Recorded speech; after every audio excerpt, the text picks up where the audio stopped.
Good morning and welcome to CTV Sports. I'm Dale Schwetz. And I'm Jan-Eric Frank. A very good morning. And we are live here from the Grand Champions Polo Club Field number 1 for the Sonny Hale Memorial WCT Finals. And we have all of our players out on the field and our umpires. So we would like to ask everyone to please stand. And gentlemen, remove your lids as we have our national anthem.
Wonderful, ladies and gentlemen. Thank you very much once again. A very warm welcome. Let's now get straight down to business and introduce you to the two lovely teams that are going to be competing for the Sonny Hale Memorial WCT Championships Finals.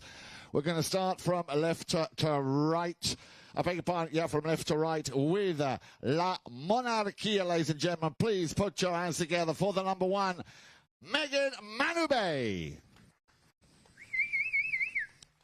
At number 2, ladies and gentlemen, please put your hands together for Pamela Flanagan. There she is. Then at number 3, the 10-goaler, Hazel Jackson is in the house, everyone. There she is. And at number 4, the 5-goaler, Cecilia Cochran. That is your team, La Monarchia, as you can see in the pink. Now over to Semper Anticus. At number 1, Clarinda Chija Damadi. At number 2, Jenna Davis coming off 2 goals. And then we go into the 8 goals. Mia Cambiasso at number 3, ladies and gentlemen. And at number 4, the other 10-goaler on the field. Give it up for Miss Nina Clarkin. Your 2 mounted officials this morning are Gaston Dorignac and Roddy Matthews. And I believe, Dale, the stage is set. I'd like to also, before we continue, welcome Chief Executive and President of Katina USA, Mr. Bill Kraft. Good afternoon. Good morning to you, sir. You got it. And, of course, we wanted to welcome Melissa Ganzi and her whole crew here today. Also here to witness and be a part of this amazing day here at the Grand Champions Polo Club. Sonny Hale, such a big part of polo and the development of women's polo. And this is a great memorial for her to carry us on with these amazing players coming here to play here on Field 1, the Grand Champions Polo Club. And, of course, we want to welcome everyone who's joined us here on CTV Sports this morning. And looks like they're going to go ahead and they're going to check this out as we have a few questions coming in from the umpires. Indeed we do. So whilst we wait for the umpires to get everything ready, and as Dale was saying, from Grand Champions Polo Club, Field 1, many championships have been won here. Many championships were born here, raised and bred at Grand Champions Polo Club, and it's one of those days again today here on the legendary Field number 1. And I think we are more or less ready to go. And as you can see there on the scoreboard, La Monarquia being given a goal on handicap. The ladies will be playing a total of 4 chukkers.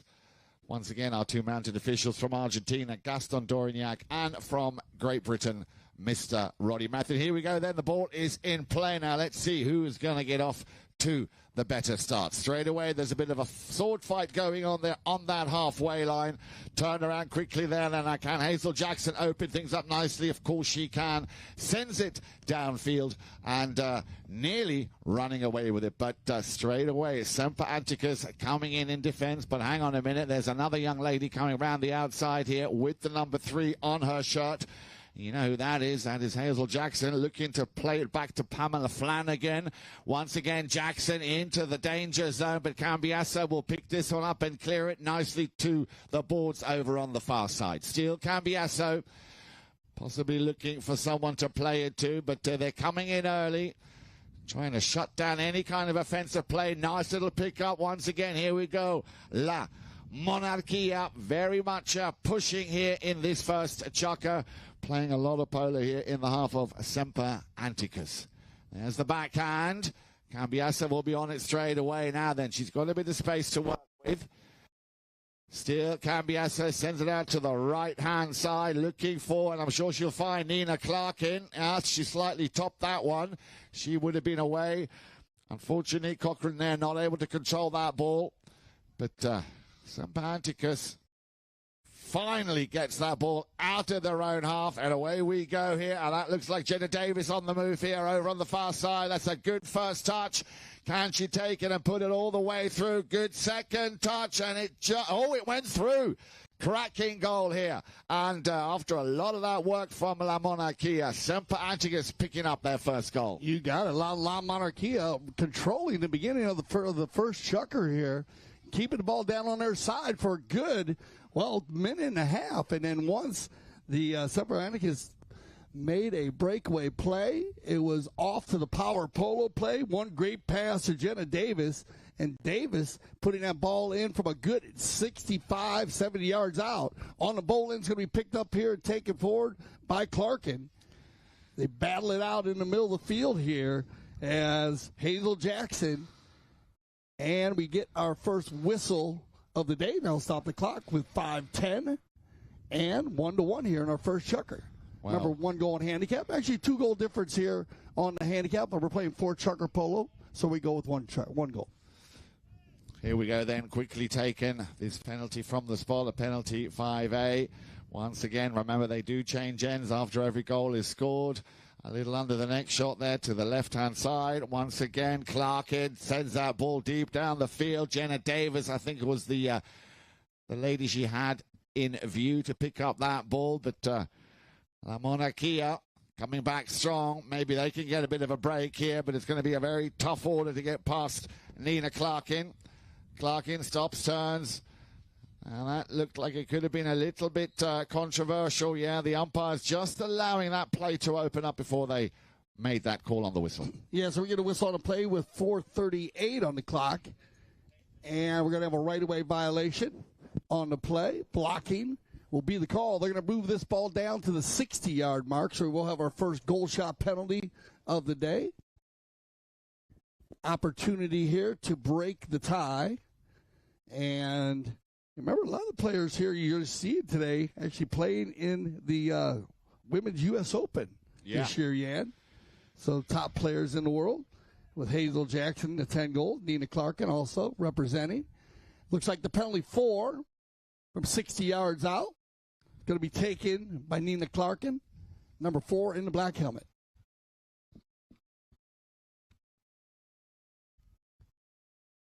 Solid strike, and it just ever so slightly went out to the left-hand side. So unlucky there, but a very nice stroke there from Nina Clarkin to try and put her team in the lead. So on the knock-in here, and they've been controlling the ball. La Monarquia gets it underway. Tapped in over on the far side. Somebody here on the near side. Oh, that's a beautiful pass, but Clarkin read it well, and she nearly got away with it. The young lady with the number 2, Pamela Flanagan, nearly able to run away with that now. Then another great pass down, straight down the middle. Can Cambiasso pick this up? She allows the ball to come onto her stick side. And then just the smallest of touches, Cambiasso picking up her first goal of the game. Yeah, so you get a great pass here from Clarkin's going to find Cambiasso. Mia and Nina play a lot of pole together. They know each other very well, so keep an eye on that dynamic duo of Cambiasso and Clarkin. He gets out just out of the reach there as Hazel Jackson was in the vicinity there and trying to get the hook. She thought she might have had the right-of-way, but that's going to go ahead and send us to our first courtesy change, as we will use the courtesy change today once per chucker. All the players on the field have the opportunity to change their four-legged athlete, and we use the courtesy change here at the Grand Champions Polo Club and the Aspen Valley Polo Club, our sister club in beautiful Aspen, Colorado. And remember, it is a tournament condition with the United States Polo Association, the courtesy change. And, well, we can't say enough about it. Horse safety, what's all about it. Absolutely. Now, let me just tell those of you who are watching on CTV Sports a little bit about this very historic event. This is now in its 17th year, created by Hall of Famer Sunny Hale back in 2006. And it has done more for women's polo than she has done more for women's polo than any other player, past or present. The world's greatest polo player and visionary of all time founded the Women's Championship, the WCT, that opened the door and broke down barriers for other girls and women to pursue their passion. She helped revive the U.S. Women's Open in 2011. She improved resources regarding polo ponies by starting the American Polo Horse Association back in 2006, a website where players and owners can collect, preserve, and record horses' pedigrees. She also created the Women's Polo Rating System, used today, of course, by the U.S. Polo Association. So a lot done here for women's polo by the legendary Sunny Hale. Yeah, you said you can't say enough about Sunny Hale. We'll be talking about her all day long because her resume just goes on and on and on. But everyone's back after the courtesy change. Picked up here now by Pamela Flanagan. And we'll get a whistle there as Mia Cambiasso and Flanagan come together at about the 100-yard line. And it looks like taking the ball on the wrong side there. So they're going to move this one down to the 60-yard mark. And we'll get our first penalty for here, taken by, Monarchy. They're going to go ahead and take the penalty 4 from the 60. Let's see, they might mix this up a little bit. Hazel Jackson or Cochran. And Hazel on 10 goals. And, of course, winning with the LaFay team this year. She also played with Pamela Flanagan and Hope Ariano. And they had a great team as that team went on to dominate, actually, the whole tournament. They led by 6 goals. And Winnie Branscombe, she was a great player, too. So that foursome was awesome. But here comes the penalty 4, and that's picked up by Clarkin, and she's on the move. Oh, yes, she will run this ball. Look at that pony. Open up beautiful. Clarkin, focus, head down. Open to shoulder. There is the second. Going out a little bit to the left-hand side. She's got a bit of traffic coming in. The finish. What a great run here from Nina Clarkin. A coast-to-coast there, Dale, like butter and a lot of toast. Yeah, you got it. What a play here by Nina, meeting the penalty 4, and not just going coast to coast, but what a steal. She takes that one just out in front of Hazel Jackson, and when she gets loose, on fire, and that's going to push the 3-1 here early in this first chucker play as we're going to click down under 2 minutes. Yeah, great run there by Nina Clarkin. Very unfortunate there for Pamela Flanagan not to get a bit more onto that penalty 4. Now then, possibly a chance here for Hazel Jackson. She sends a nice ball up to the front, and this is a chance here for Flanagan to put everything right once again. And yeah, she runs into a little bit of traffic. All 8 ladies converging on that ball. Umpires will blow on that. We have a minute and a half left to play here in the first of our 4 chukkers. So another play right here, the penalty 5A, just on the blocking foul down in the corner. So they will control, and it will go ahead and do be Clarkin to do the honors once again. Nina will control this team and captain the team from the number 4 position, looking for players everywhere. That's going to bounce off of Pamela Flanagan's pony. Turned in very tight as she slows it back down. Mia, nice play by Pam, gets a little help from Hazel, and now Jackson trying to get by. They come together, and some tight polo here at the end of this first chukker. On the far side, it's going to be turned around once again by Hazel Jackson.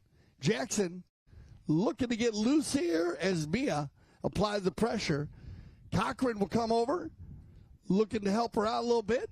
And then Mia and Hazel backed up cleanly by Mia. And she will chase that ball there. She tried to chase that ball, but La Monarchia now standing very well here in defense, making it again, like they did earlier on, a little bit difficult for them to break away. Let's have a look at the clock. We're down to the last 30 seconds of play. Here we go. The whistle, or the horn, I should say. Cambiasso, let's see if they can pick up another cheeky goal right at the end of this first chukker. That ball will go out of bounds, and that will bring us to the end of the first chukker. A round of applause, if you please, after a very strong start here by Semper Antics. We'll be right back here on CTV Sports from Grand Champions Polo Club.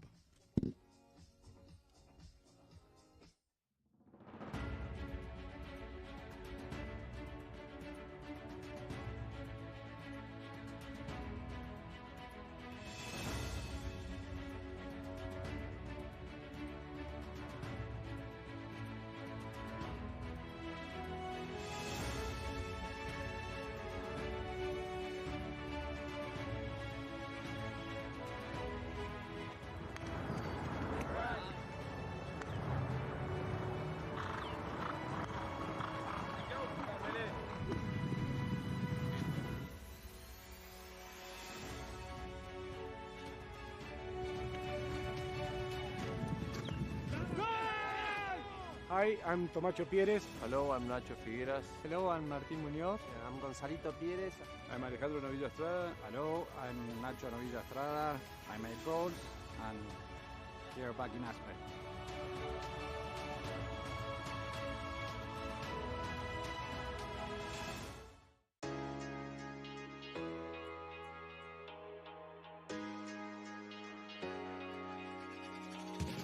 Happy to be back in town, playing with the best teams, best boys, and on the best fields. So we're gonna start the season a full power horse.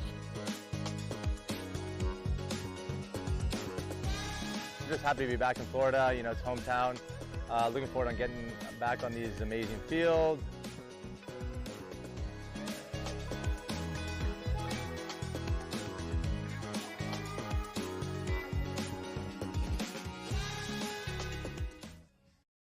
Welcome back to CTV Sports. I'm Dale Schwetz. And I'm Jan-Eric Frank. A very good morning to you. And we are live from the Grand Champions Polo Club, field number 1. And this is our first game of 2 today. Sunny Hale Memorial WCT Final. And what a beautiful day here at the Grand Champions Polo Club. And Jan, we have some amazing players playing here for this memorial. And, of course, in honor of Sunny Hale. We do indeed. Let's just, if you've only just tuned in or joined us here at Grand Champions Polo Club, let me just run down the names of the players for Semper Anticus. That is the team in the white shirts. We have Clarinda Tija Jamadi playing at number 1 of 0 goals. Then Jenna Davis of 2 goals at number 2. She scored in the first chukker, as did at number 3 Mia Cambiasso of 8 goals, as did Nina Clark with that great run from coast to coast. So 3 goals scored by Semper Anticus in that first chukker. La Monarquia, those are the ladies in the pink shirts, led by Megan Manube at number 1. At number 2, Pamela Flanagan. And then at number 3, the second 10-goaler out there, Hazel Jackson. And at number 4, Cecilia Cochran. Unable to pick up a goal in that first chukker, but they do have a goal on handicap. So you join us now at the top of chukker number 2, the score being 3-1. You got a 4 chuckers of Polo, so you need to get it going quickly.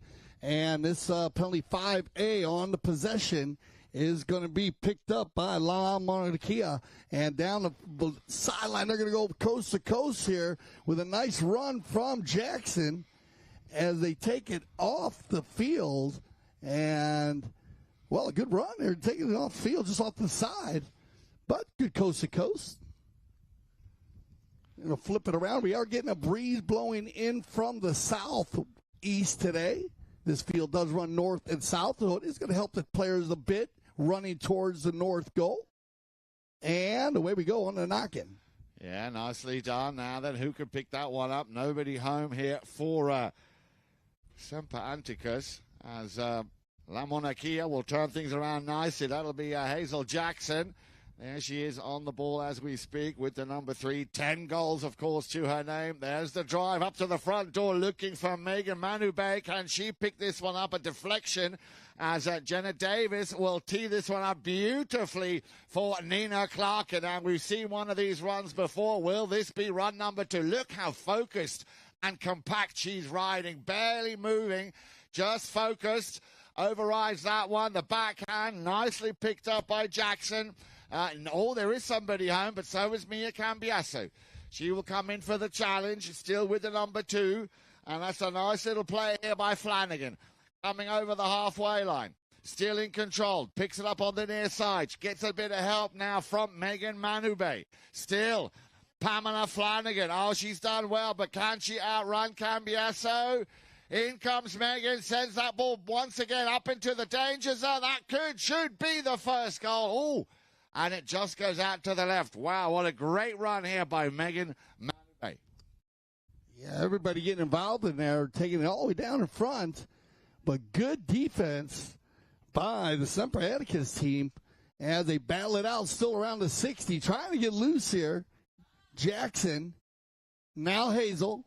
She'll slow it down. One-timer looking for Pamela to the inside. Mia Cambiasso on her hip. She's going to leave it right in front. And, yeah, you get the high flag and the finisher. Megan Manube is going to go ahead and put that one away. So great team effort here. And first goal of the day for the La Monarquia.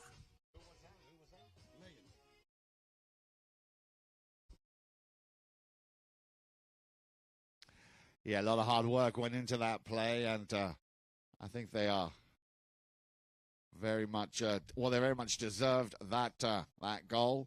As I say, a lot of hard work into it. So now then, let's see if La Monarquia are, I think they are dialed in, as you would say, Dale. A little attempt there to pick this one up. Once again, it'll be Jenna Davis to take the ball downfield up against Pamela Flanagan. And there she is, Hazel Jackson, the 2 10-goalers battling it out, Jackson and Clarkin. And that's a nice, long, deep ball downfield, but it'll be met by Cambiasso. Or will it?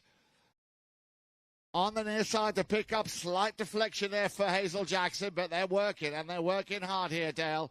Now with just under 4 minutes left to play here in the first half. Yeah, great teamwork here by La Monarquia as they took that ball all the way down. Everybody getting a piece of it. Down in front of goal once again, cleared out by Davis, and she'll take it into the corner. But good riding as they get over there very quickly. Cecilia Cochran, she'll get a piece of it. Now it gets turned around by Hazel. Back to Pam. Good read here by Cambiasso. Picks it up on the near side, and she's got, on the move, Nina Clarkin once again. But look at this battle right here between the 2 10-goalers. Wow, doesn't get any better than that. Jackson and Clarkin going at it. she'll win the play, though, as Hazel looking again for Megan. Megan looking for her second goal this chucker, and that ball will go just off to the right. But big energy here by La Monarchia. Yeah, she was very unlucky. That ball had a bit of a deflection there, Megan Manube, as she tried to send that one between the uprights. So a little bit unlucky. 3:03 on the clock, 3-2 in favor of the team in white, Semper Anticus. We will have a courtesy change, and then the ladies, will be back to finish the first half of this Sunny Hale Memorial WCT Finals. You got it. So we take our courtesy change here. Now, Sunny, first woman to win the U.S. Open. 26 goals, and that was in 2000 with the Outback team, and a male-dominated sport, and part-time, in Wellington resident. She died February 26, 2017 in Norman, Oklahoma, due to complications from breast cancer. She was 48, very young. Very young.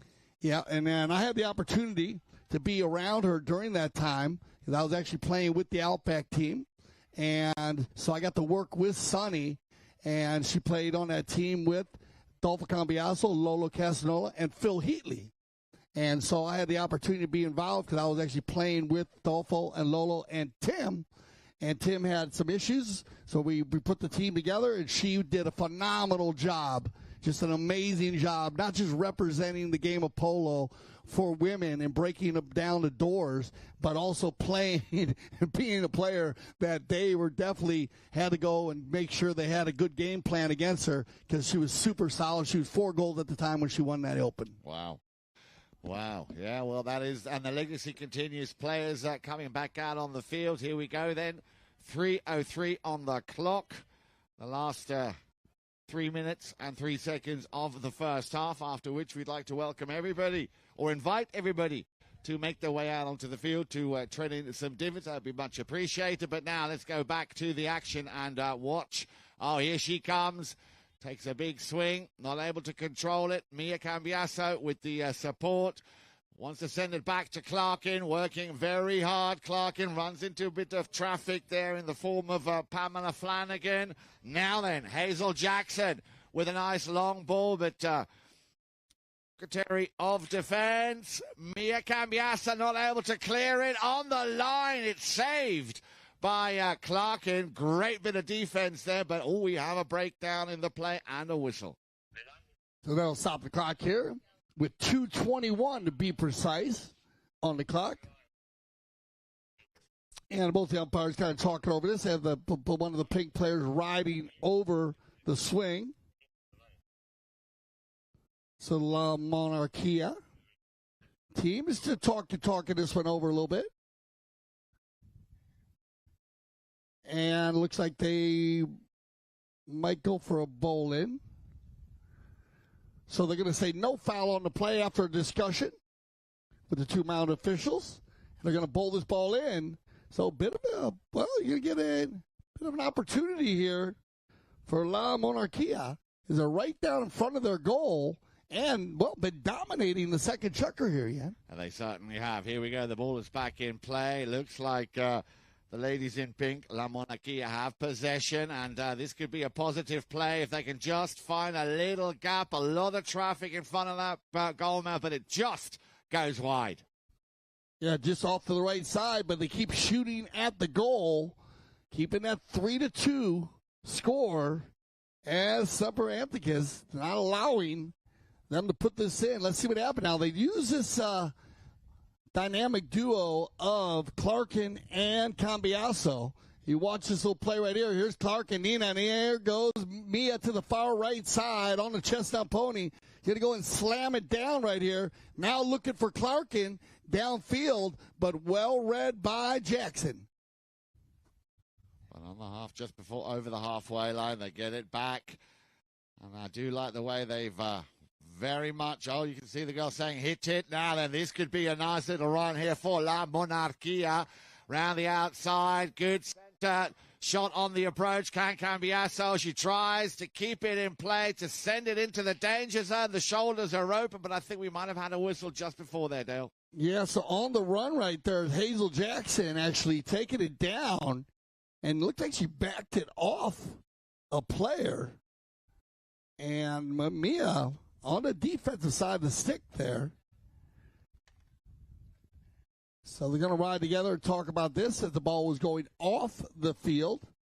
Jackson, man, she is super fast. Hazel, when she comes out, she actually turned that ball at center field, Jan, and ran by 4 players. They're going to say this is going to go out, and it's going to be a knock-in.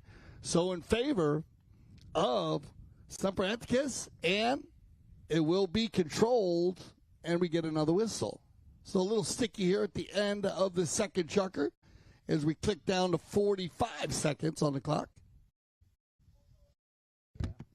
And let's see what the umpires make of that. You can see them both there in conference, just comparing notes as to what they actually saw take place there. And I'm sure that decision will be made imminently, as you can see the players now, or the umpires moving the players to the halfway line. So it looks like we will have a penalty 5B, which of course is a hit from the center.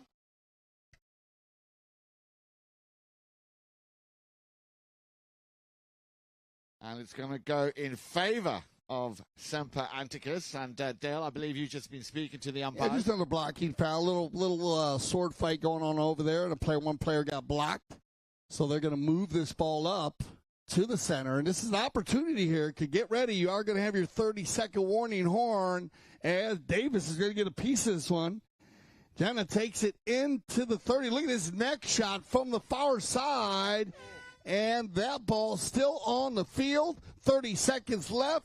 And you're going to get one more run here from Hazel Jackson on the far side. Look at this. Hazel Jackson's going to open this pony up with 16 seconds on the clock. Hazel, Mia coming back full speed. Everybody at full tilt as they take this one in. Well done, Mia. She's going to get there just before Hazel.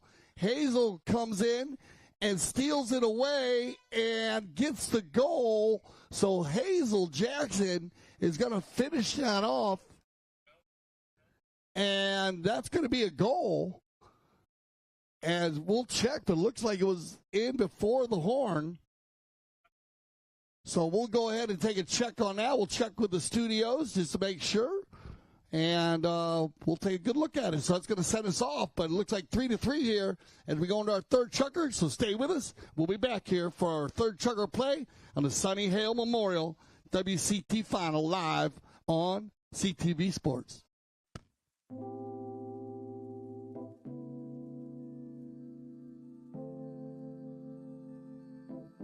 We're here at Santa Rita Polo Farm cooking an Argentine-inspired fire meal for the Ganzi family.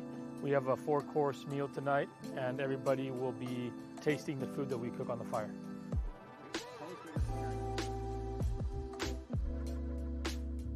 We're here in Wellington at the Santa Rita Polo Farm. It's a beautiful place that we've come for several years. We love cooking here. The combination of our fire cooking with the table set next to the barn and to the horses just creates a beautiful atmosphere, and we love coming here and creating experiences every year.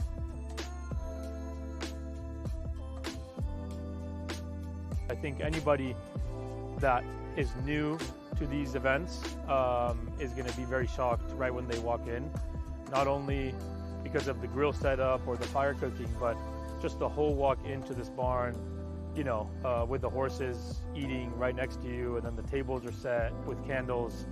I just think the whole atmosphere around this place is beautiful and very shocking. With the menu, we always try to, bring new things to the dinners, new items. Obviously, we try to source everything that's in season and try to do our best to keep the menu changing and flowing. I'm Augustine Malman, and welcome to my chef's table at Santa Rita Polo Farm. We were excited to start. The field was amazing. We knew that it was a really tough team that we had against. Mark always has puts a really strong team in the field, and it was Gilberto's first game, tournament, and everything. So happy that he did good. I used to play a lot with Pablo when I was younger. We were cousins and we played a lot of kids tournament together until we played the Open together. Then a few years we play against each other, and now we had the opportunity to play back again, and it feels really good. Have a lot of connection, and with Alejandro I played last year here with Melissa. He's a great defender, a great back. He plays really simple. He understands the game really good, so he makes things simple. And Gilberto, I think he had a really good game.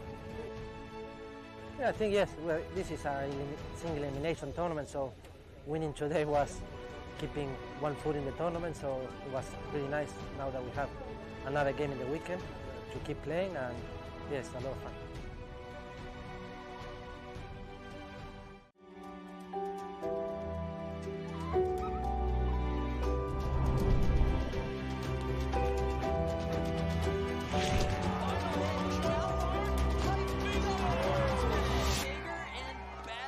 My favorite part about ABSC is seeing all my friends. I have so many friends here at ABSC and USASA, and don't know what I would do without them. Just hanging out with my coach. But hanging out with my coach would be really fun too, but I just need friends too, you know? Everybody needs friends. ABSC is like a really fun place because you get to make jumps, new friends, and get to ski a lot of places. When you see kids, they are smiling, they are happy, they are laughing, they are telling jokes, they are just glowing with excitement, and that just makes me feel confident that we are really doing something right, and that's really what it's all about. You know, this is ABSC's largest fundraiser for our club, you know, and I think the true importance of this is we're making a conscious effort to make sure that kids in the Roaring Fork Valley have the opportunity to get on snow, ski, and snowboard. So I've been a part of the Aspen Valley Ski Club since I was 10 years old, and growing up in the valley was a really special experience because you're open to so many different opportunities, and one of which is being able to ski. And I never really thought that my dreams would come true, but now Aspen Valley Ski Club has allowed me to ski for a living, and I can never be more grateful for being a part of the club. We love ABSC! We love ABSC!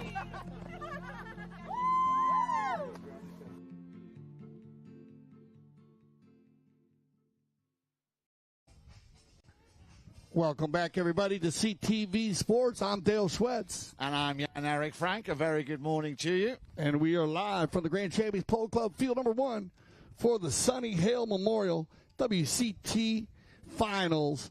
And we talked about Sonny passing, you know, February 26, 2017 from complication with breast cancer. And, of course, well, Melissa Gansey, the president of the Grand Champions Polo Club, she was a very close friend of Sonny's and also a breast cancer survivor.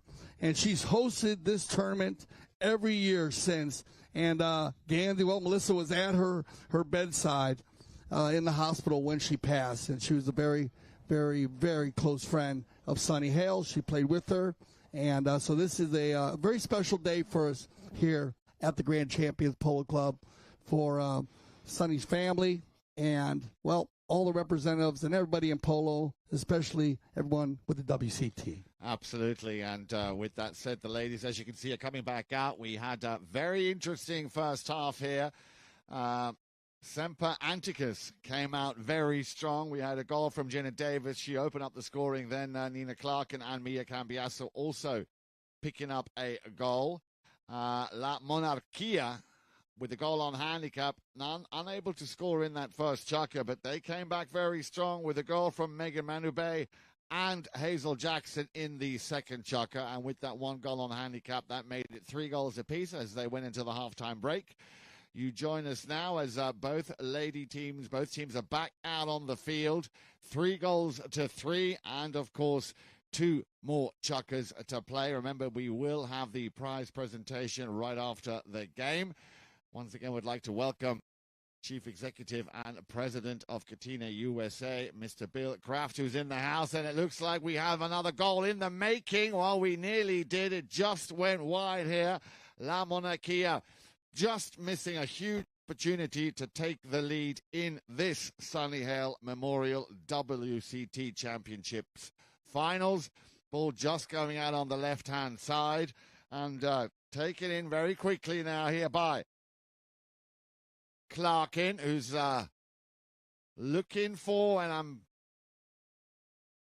just holding back to see whether she found Mia Cambiasso. That was the lady she had in her sights, but now quickly turned around once again by Jackson. Jackson out on the far side, a cut shot to goal. There it comes. Watch that ball fly. And it just went wide. Well, you know what? You don't have to be shy. You can still give them a little round of applause, because that's definitely an A for effort there from Hazel Jackson.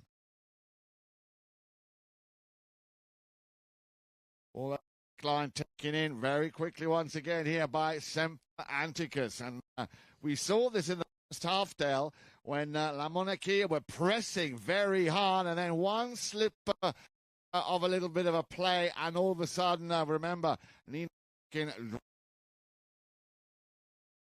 little bit of a stalemate. Now the on goal once again from Hazel Jackson into the danger zone. A bump and a ride off. All right, so they're going to go ahead and pick this one up, move it out. And as they come together and battle up, you could throw a blanket over everybody right there, and then a shot on goal.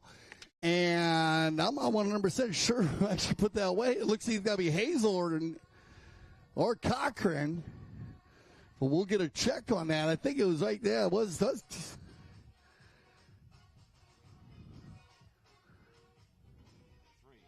Three. So it was Hazel Jackson. A great goal by Hazel. As Hazel. Goal number 2.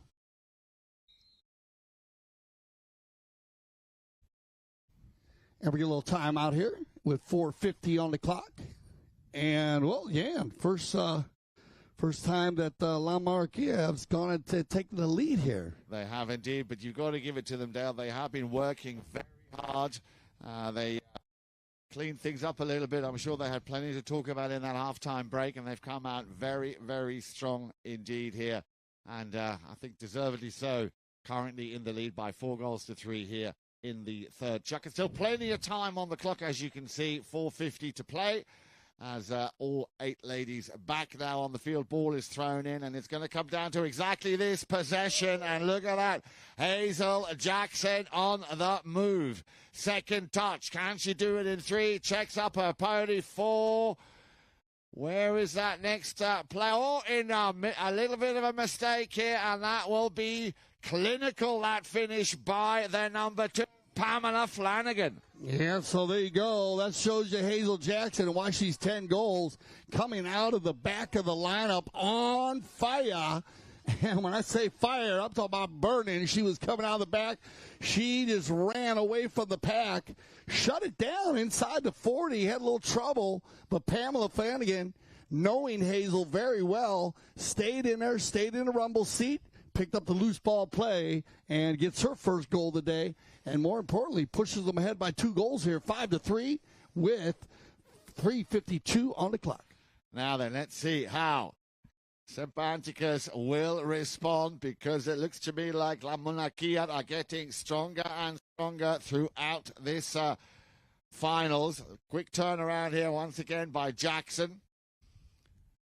Lovely ball out to the left-hand side. A lot of space there. Looking for Megan Manubay to try and do something with it. She picks it up, but she's got Cambiasso on her stick side. The 2 ladies with the number 2, Jenna Davis, and once again, Hazel Jackson. And this is a nice steal here, and this could be a run for Semper Anticus. Ball brought over the halfway line by you-know-who, the 10-goaler. That is Nina Clarkin. Fumbles it, turned around. Oh, and another little fumble. Now then, Clarkin will pick this one up. Takes it out to the little bit of space for her to turn it around. There you have the 2 10-goalers again. Now she must clear. She does, to allow Nina that play. Ball drops perfectly. Has it stolen there by Megan. It nearly got picked up by Jenna Davis. And now Jackson. Well, Clarkin will take her out of the equation to allow Cambiasso all the time she needs to pick up that ball and turn it around. But Cochrane, she will come back in to try and challenge Cambiasso. Have a look at the clock. Just a little under 2.5 left to play here in the penultimate third chukka. Yeah, everybody working hard here, giving the opportunities as a good pickup here and taken forward by Clarinda. Is she going to get an opportunity? And right inside the 30, she leaves it behind. And, of course, it's number 3, and they've been working very hard to open the doors for Hazel Jackson to get the openings. Great ride off here by Pamela. And Megan will jump into the mix. They'll leave the ball for Hazel. Hazel trying to get through there, and then we get a whistle on the play, and you might see this ball get moved as we had players running towards the south goal. So that's going to give an opportunity, and they're going to move this one down to at least a 60-yard shot as we have a blocking foul right at center field. 2 players on the move. And we'll lined out very well. So they're going to go and use our courtesy change here. When we return, we will have our penalty 4 in favor of La Monarchia.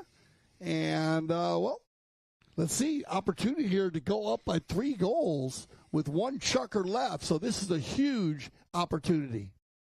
So while we wait for the ladies to come back, I'd like to just touch on and once again very much thank Katina USA, who have been a long-time supporter and are the official time, or have been the official timepiece since this event's inception. Katina USA President and Chief Executive Bill Kraft is providing today a prestigious Katina, the Polo Cup, of course, and 8 beautiful diamond watches for the winning teams. Did he just say 2 for the commentators, or was that just a figment of my imagination? Yeah, he's been greasing the machine. You know he is. Yeah. We love Bill. He's been here since the beginning, man. Been here since the beginning. We love you. Well, Katina USA is the official times, as I say, of the finals, and also recognized of the American Polo Horse Association, which, of course, also Sunny Hale created. And we look forward to seeing Bill Kraft a little bit later on, who will be presenting the beautiful coveted Katina Cup and those stunning watches. Now back to the action, and here we go. La Monarchia with a shot on goal. Hazel Jackson gets the opportunity, but just off to the right side. And now we're going to click down. Well, 135 to be exact. And it'll be picked up and taken forward here by Nina Clarkin. And they've done very well on their knock-ins to move the ball and get it down past center field. They're going to find Cambiasso now. Cambiasso's going to slow the pace. Nina's going to come in, and look at this, as Mia has some room to work to the inside. Loose ball play, though, picked up and controlled by Hazel. Jackson will spin around, stole it by Clarkin. Oh, little mishit. Now there's a breakaway. This could be a problem as Hazel Jackson's on the move. Look for the near side. No, going to the offside for the finish, and that is good defense by Mia Cambiasso. What a great second effort to come back and block that play on a true breakaway by Hazel Jackson. Yeah, she did a good job indeed, Dale, because that would have made the cushion even bigger. The gap, 3 goals would have been the case. It still, however, is 2 goals in it.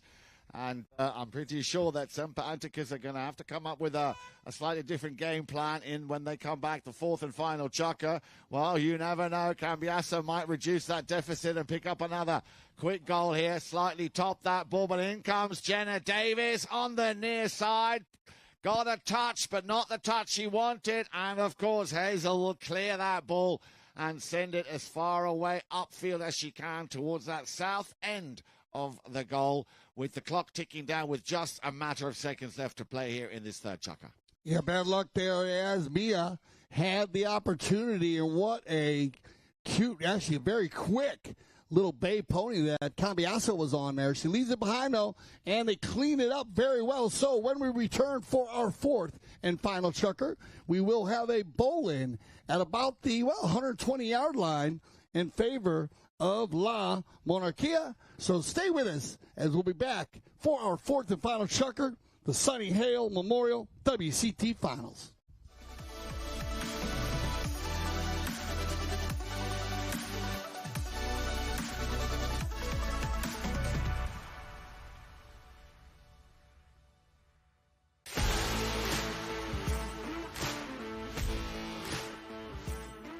We're here at the Santa Rita Polo Farm where the PTF Polo ASSN Junior Tournament is being held for the first time ever at this location. And I mean, could you get a more beautiful venue? Probably not. The tournament includes players of all ages, starting with the youngest at just 2 years old and the oldest at 20 years old. So you've got all ages, all skill levels, and a whole lot of fun. Let's go check it out.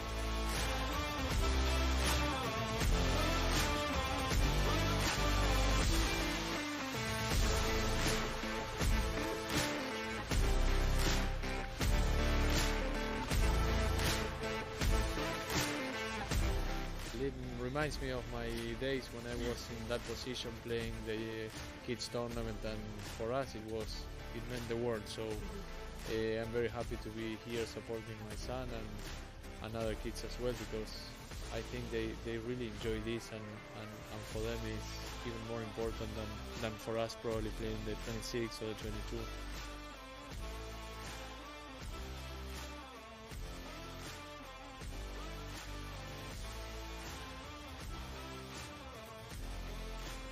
Well, that's a wrap on the PTF Polo ASSN Juniors Tournament at the Santa Rita Polo Farm. So much incredible talent coming up through the ranks. The future is certainly bright for the sport of polo. Now, for more information on the PTF, head to polotraining.org. And, of course, head to Chucker TV for all of our awesome content, including full game broadcasts. Welcome back, everybody, to CTV Sports. And, well, we're here for the final chucker, and we're talking about Bill Kraft, and we are all ready to go. Well, you know, Yan, we had an opportunity to interview Bill, and Bill said, I'm involved because of Sonny, and that's all about the game of polo. And he said, here's someone who really had a vision for polo. We have attracted a lot of women and exposure to the game through Sonny Hale. I always love being around her. Such a cheerful, happy girl, full of enthusiasm, Bill said, and he's very happy and full of enthusiasm also. He said, I like being a sponsor and being involved in the game. And, Bill, well, we love having you around too, my man. So thank you for being such a great sponsor and promoting this great sport, and also all these ladies and Sonny Hale. She was a good friend of mine, and I agree with everything he said.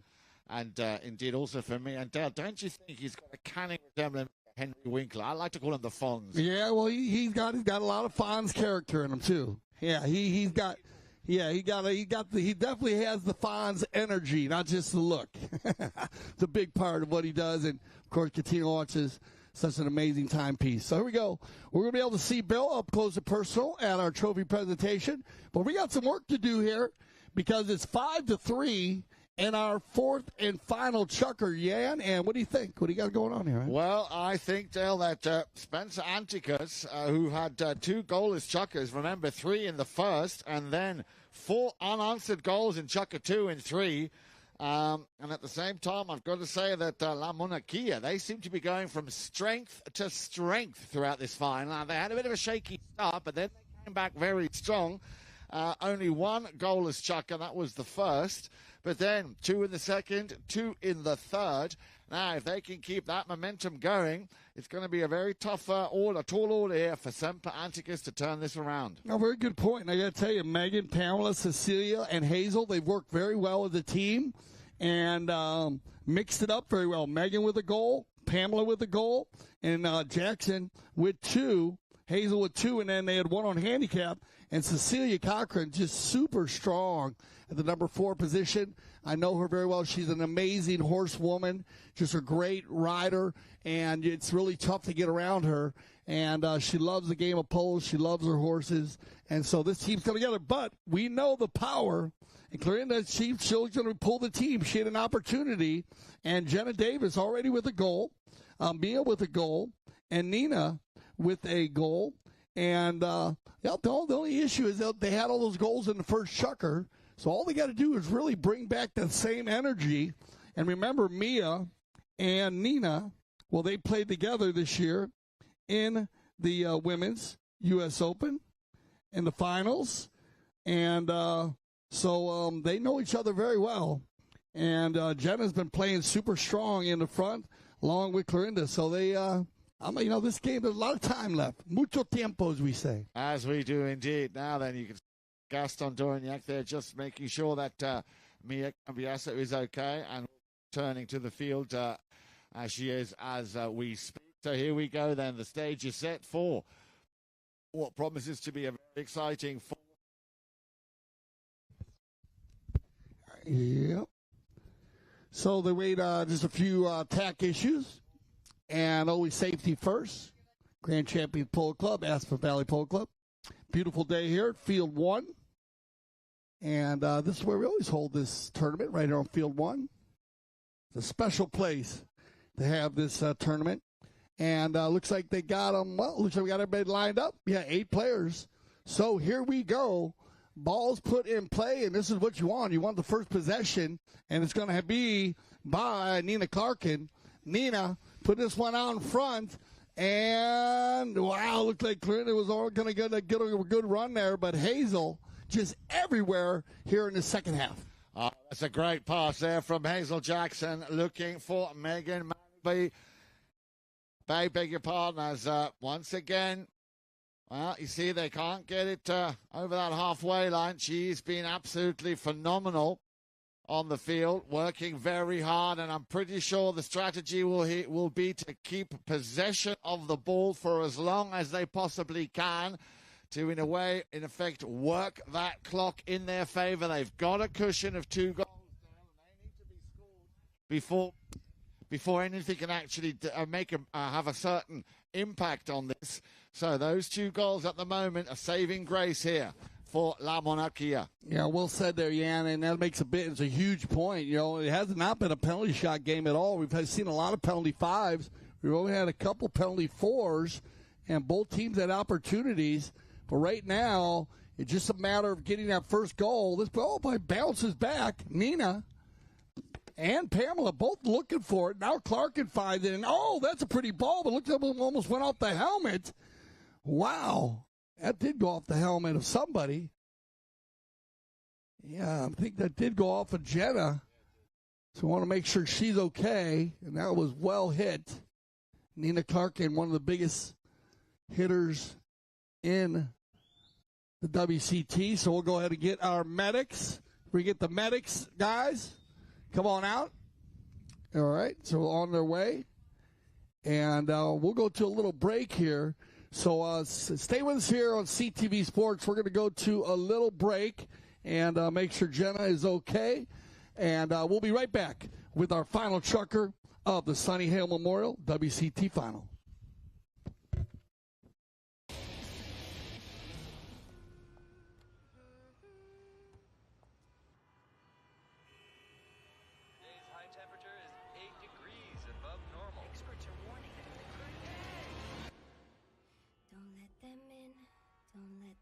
See, be the good girl you always have to be. Conceal, don't feel, don't let them know. Well, now they know. Let it go, let it go. Can't hold it back anymore. Let it go, let it go. Turn away and slam the door. I don't care what they're going to say. Let the storm rage on.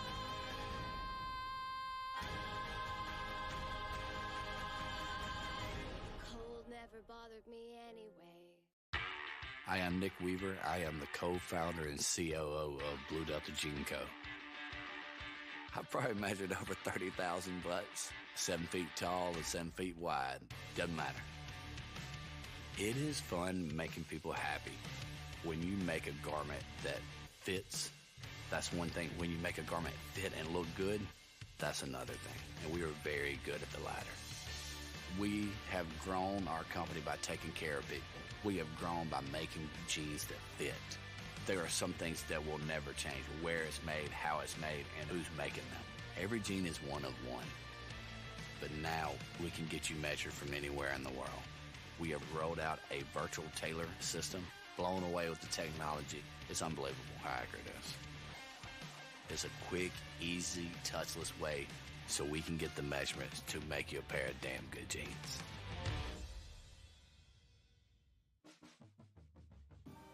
This is a championship meet. All the best jockeys in the world are here, and I'm excited to ride against them. And you get to watch some really incredible, talented athletes out there.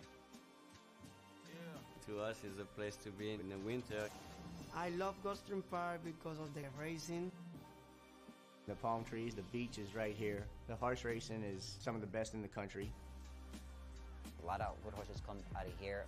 If you want to go to the next level, Gulfstream Park was the place to come. I remember the first time I came to Gulfstream, it was like this big fairy tale place. All the history. And all these great horses, trainers, jockeys. It was everything that I ever dreamed of.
Hi, I'm Tomacho Pieres. Hello, I'm Nacho Figueras. Hello, I'm Martín Muñoz. I'm Gonzalito Pérez. I'm Alejandro Novilla Estrada. Hello, I'm Nacho Novilla Estrada. I made goals and here back in Aspen.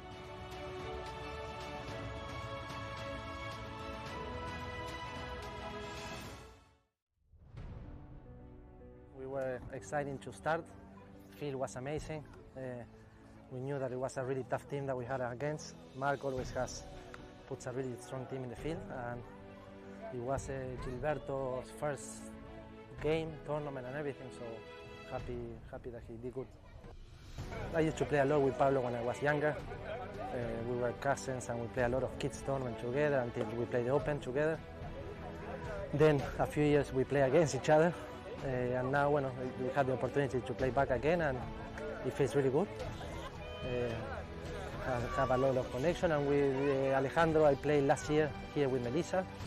He's a great defender, a great back. He plays really simple. He understands the game really good, so he makes things simple. And Gilberto, I think he had a really good game. Yeah, I think yes. Well, this is a single elimination tournament, so winning today was keeping one foot in the tournament. So it was really nice now that we have another game in the weekend to keep playing, and yes, a lot of fun.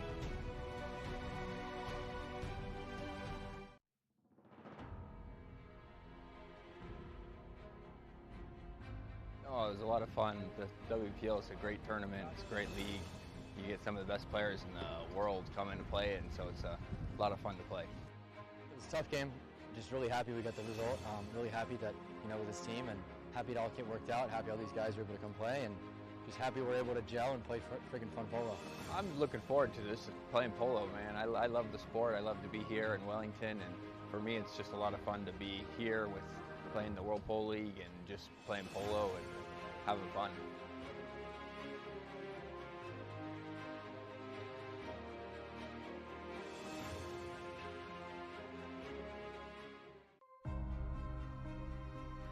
Foot golf is a kind of life, and also it's a combination about golf and football. So I got into sport through social media. Someone approached me on Twitter and said, have you tried it? I'd never heard of it at that point. So I went to my local course and tried it and just completely fell in love with the game. This is not as easy as it looks on your body. It's a lot of We have everything organized here. We did have a hard hit ball, and actually, it was just one of those balls just was hit in the air in a group, and Jenna Davis, she got hit with the ball, but she was all right. We had all the medics out here, took a good look at her, evaluated everybody, and as I said, just it was kind of a bad luck play, but everyone seems to be okay, so we'll make sure she has her final check as we'll let her go and make sure that the horse didn't have any issues also, her four-legged athlete. But we have evaluated her, and Director of Operations also. Now, that ball was actually down in the area there, and I don't know if anyone even had control of that ball. So we'll see if we go with the bowl in here or a fair play bowl in, as there's still, 6 minutes, 18 seconds to be precise. We're in our fourth and final chukker of our Sonny Hale Memorial WCT Finals here. And, women's polo, it remains the largest growing sector in polo, aided by hard work and dedication of, Sonny Hale.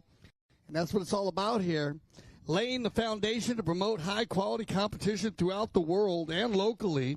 The Grand Champions Polo School Ladies League is a great league you should get involved in, co-founded by Melissa Ganzi and Alina Carter. And that was congratulations on that, because the WCT, the Grand Champions Polo School WCT League this year was very successful, a lot of fun, and it's held weekly during the winter season at the Santa Rita Polo Farm. It's always a beautiful day at the Santa Rita Polo Farm. We love it out there. Yes, we do. And they play that every Wednesday. And we have our professional umpires. Actually, I believe Roddy Matthews worked with the ladies this year. And everybody I know that played in it just had an amazing time. And all different levels of players play in our polo school, Grand Champions Polo School Ladies League. So check it out. You can go to gcpolo.com, and you'll see the Director of Operations, Juan Bellini, his number. And you'll see Cale Newman's number on there, and General Manager. And you can get in touch with any one of those two people, and they will get you lined out for the Ladies League. Here we go. Looks like we've got everybody ready to go, and we're all ready up here, guys. So it looks like we are going to have a, straight-up bowling, Yan, and that makes sense. And more importantly, it looks like Jenna Davis is all right. And remember, they'll keep an eye on her. If Jenna feels dizzy or has any issues, they'll let the umpires know, and they'll stop the game immediately for safety of the players. Here we go. So ball is in play now then. Let's see. As we said, Dale, after they came back here for the fourth and final chukker, if Spencer Anticus can turn this around, they are down by 2 goals. But this young lady, Hazel Jackson, a force on that polo field. There we have the 2 10-goalers battling it out. Clarkin overrides Jackson right behind her. Will pick it up, turn it around and clear it. That's a nice long ball towards that halfway line. The first one on it will be Cambiasso. Nice little backhander there. But Jackson will send it back. Well, she tried to send it back with a wallop of interest. Coming down the line there with the number 2. Umpire's whistle on this occasion stays quiet. Once again, Flanagan working that ball. This is all costing a lot of valuable time that Spencer and Semper Antiquus are running out of. Cambiasso gets hooked by Jackson. Jackson gets a challenge there by Davis. And Davis comes out on top, but a bump and a ride-off. And again, Jackson, a lot of hard work going on here between all 8 ladies. Yeah, just trying to get it going. But as you said, the clock goes tick, tick, tick. And that's working in favor of the La Monarchia. So they got to keep it moving here if they need to get at least a goal. But there's still time as we click down under 5 minutes, but still round and round they go and go into a defensive battle. Exactly what it's turning out to be, a defensive battle. Ball taken out away from the board. A nice ball now. And can she run away with this one? Cleared, sent back by Cambiasso. But Flanagan keeping things firmly shut there on the back door. Jackson will pick this one up. Clarkin needs to allow her to make a play. And she's just taking her time. Now Clarkin can challenge on this one. Tries to go for the backhand. Nice pick up here by Cochran. Cecilia Cochran, for the first time in a long time, they get it over that halfway line. Everybody check it up. Cambiasso coming in. Now, you don't want to create an opportunity, and this looks like it could be a bit of a gap here if they can just push it through. And again, Cambiasso doing a superb job here in defense. Yeah, clearing it out nicely there. And that was a great ride-off as Hazel Jackson. But look at this. Here's our Cochran comes over. Going to try to steal that one away. Mia almost gets by the pack. Pushed back inside by Pamela. The meet there by Nina. And a whistle on the play. So this will be a courtesy change with 3:25, our final courtesy change of the match. And we're going to have a play here where they're going to be getting a goal shot penalty when they return. 2 umpires are going to talk this out. Be very important for the Semper Antiquus team if they could get a opportunity at a 60-yard shot here. And we'll see if they decide to go with that or go to center. As we had everybody bunched up here in the middle. Not too many players downfield for the pass. They said they almost been moving in a group here in this 4th and final chucker, Yan, is 8 players. And they were spread out early and playing that wide open running, gunning game. And then, like you said, maybe the La Monarchia team, they just decided, hey, we got a 2-goal lead here. Let's go ahead and try to control the ball and keep the pace, slowing down a bit. And right now it's been working to their favor. But they're going to drop this ball at center, so we will have a right-of-way violation and an opportunity here for Semper Antiquus to get an offensive attack. They need a positive possession here with 3:25 on the clock. This is a perfect opportunity for Nina to launch an attack. Everybody on fresh legs right now, so everyone's on their favorite pony to finish this game out. So let's see what type of play they put together. Looks like Nina getting some final words down there. And I don't know, it looks like Adolfo might be down there coaching her father. And Adolfo has been enjoying the coaching lately. He's been doing a lot of coaching. I interviewed him about 5 or 6 years ago. He just started doing the coaching. He wasn't much into it back then, but he said he's really getting into it now and been working very hard. And, of course, you can see how all this kid's been advancing in the game of polo. Big ball down the center here by Nina, but well read and taken around by Jackson. She seems to be everywhere today, Hazel Jackson. Outlet pass, and they're going to get him moving here is Megan. She leaves it behind, but no problem. Hazel will keep him moving down the far side. Hazel still going to work it down the far side. Megan now goes forward. Hazel slams on the brakes to control this. Nobody coming to Hazel at the moment. Big ball down the center looking for Pamela Flanagan. They come together. Mia gets a piece of it, and she'll turn it back and turn the defense into offense. Here we go then. Cambiasso for Semper Antiquus. And you were asking me earlier, Dale, what that means. Well, my Latin or my Greek isn't that great, but I believe it means always forward, always in front. That is the motto here of that team, and this looks like it could be, and it's just gone wide. A nice shot on goal there, though, with 2:15. He's still got time. So, with the 2-goal difference, now looking for a defensive stop by the Sempernaticus team and see if they can get a stop. Hazel's going to go ahead and use as much time as she's allowed, and that's 20 seconds on the knock-in. So why not take advantage of it? She brings it right towards the VIP here, and then she flips it back the other way. Stolen there. Blekarinda, she almost gets a piece of it as she takes it forward, but then they keep it rolling down the far side and picked up and taken as they clean it up and cross over center field. Well, time is now very much not on their side. La Monarquia doing a very good job at containing Semper Anticus exactly where they want them, which is far away from their own goal. Let's have a look at the clock, Dale. We're just under 1:20 left to play, and looks like La Monarquia are keeping that back part of the field firmly shut like Fort Knox. Very difficult for Semper to get through there.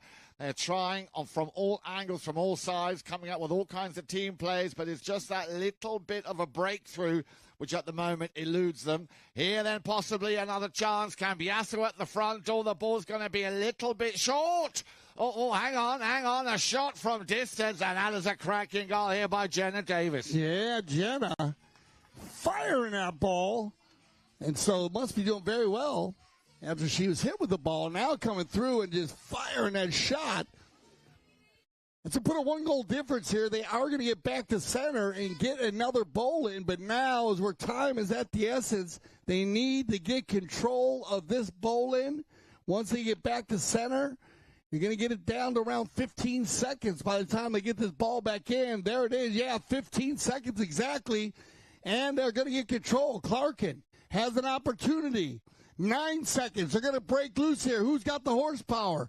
On the break. Hazel gets a piece of it. That back shot might end it, as here comes your clock, and there you go. So that will end it.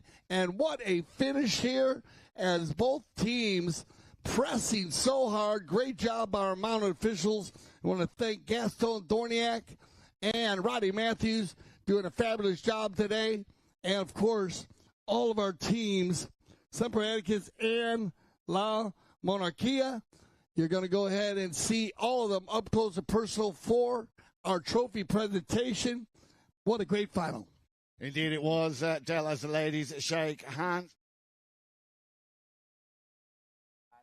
As Dale was just saying, we will, of course, be bringing you the awards for the best, the MVP, I should say, the MVP, and, of course, the runners-up and the winners when we come back after a very short break. Stay with us here on CTV Sports.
Good morning and welcome back to CTV Sports. I'm Dale Schwetz. And I'm Jan Eric Frank. A very good morning to you. And we are live here from the Grand Champion Polo Club, field number 1. And we just had our open final. And what a game that was. And this is the Sonny Hale Memorial. And we have our WCT 8-goal final. So we're ready to go. We have our 2 mounted officials, Gaston Dorniak and Roddy Matthews, in the saddle. And Jan, Eric Frank, let's meet the players. Yes, indeed. So Avalon Farm, that's the team in the purple shirts, led by number 1, Juliana Tarazona, coming in of 0 goals. At number 2, Margot Buchanan, the 1-goaler, and then Avery Evans at number 3 of 2 goals, and Alison Paul playing the number 4 position with the number 4 obviously on her back. For them in the black and green, that is Brookfield Farm Polo, with Sophia Doble at number 1 playing off 1 goals, Abigail McKenzie at number 2 of 2 goals, Ava Rose Hinkson also of 2 goals at number 3, and Melissa von Falkenhausen at number 4 playing off 3 goals. Here we go then, your 2 mounted officials, as Dale was just saying, Gaston Dorignac and Mr. Roddy Matthews, and away they go.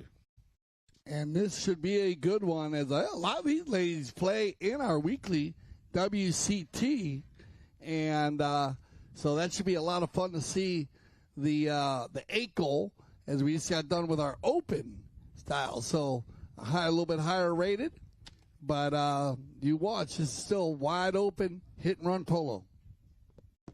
So on the halfway line at the moment, a little bit of a cluster of players. Both of these teams, as to be expected in that opening first chukker, will just be getting a sense of how are the ponies running, how above all is the opposition running today.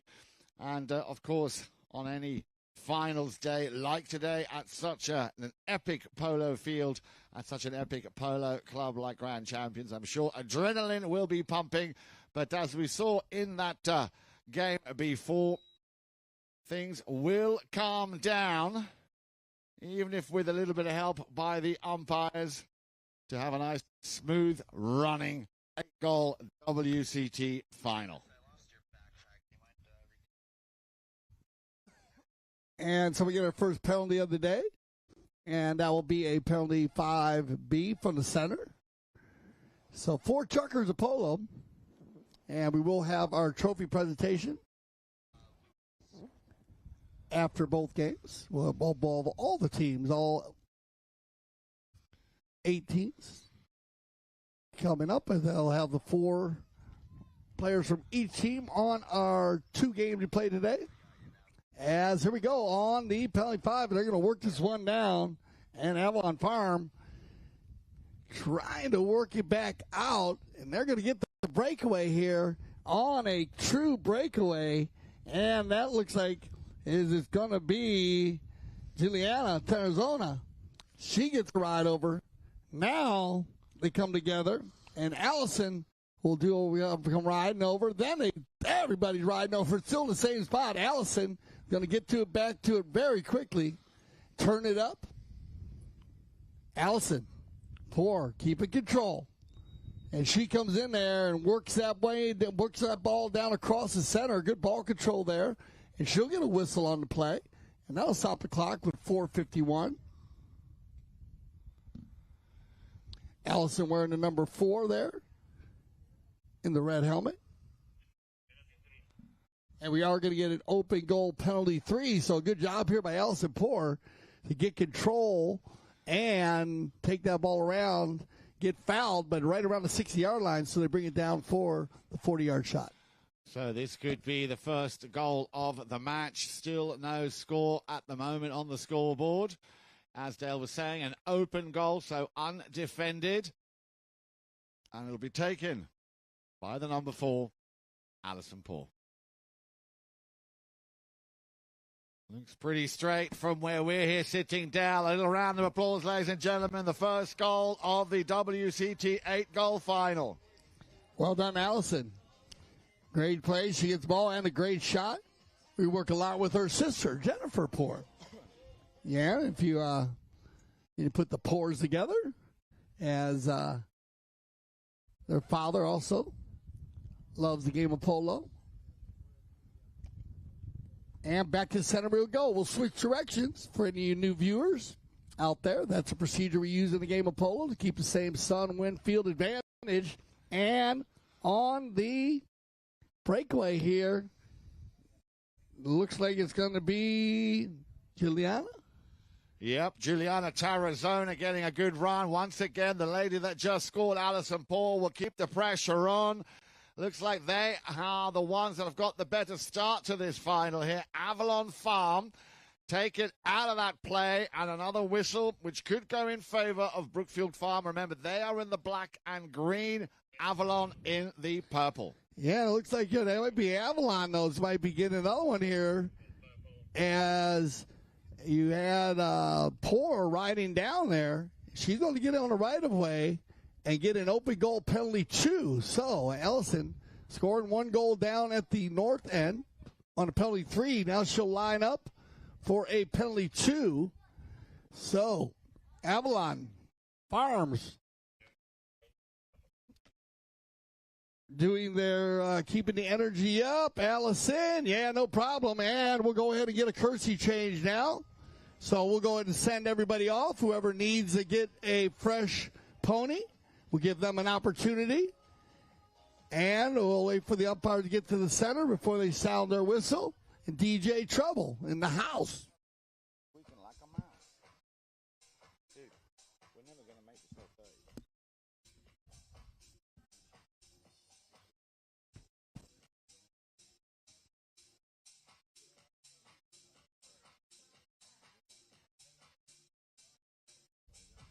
All right, so it looks like we got everybody, only a few takers. Well done, Allison.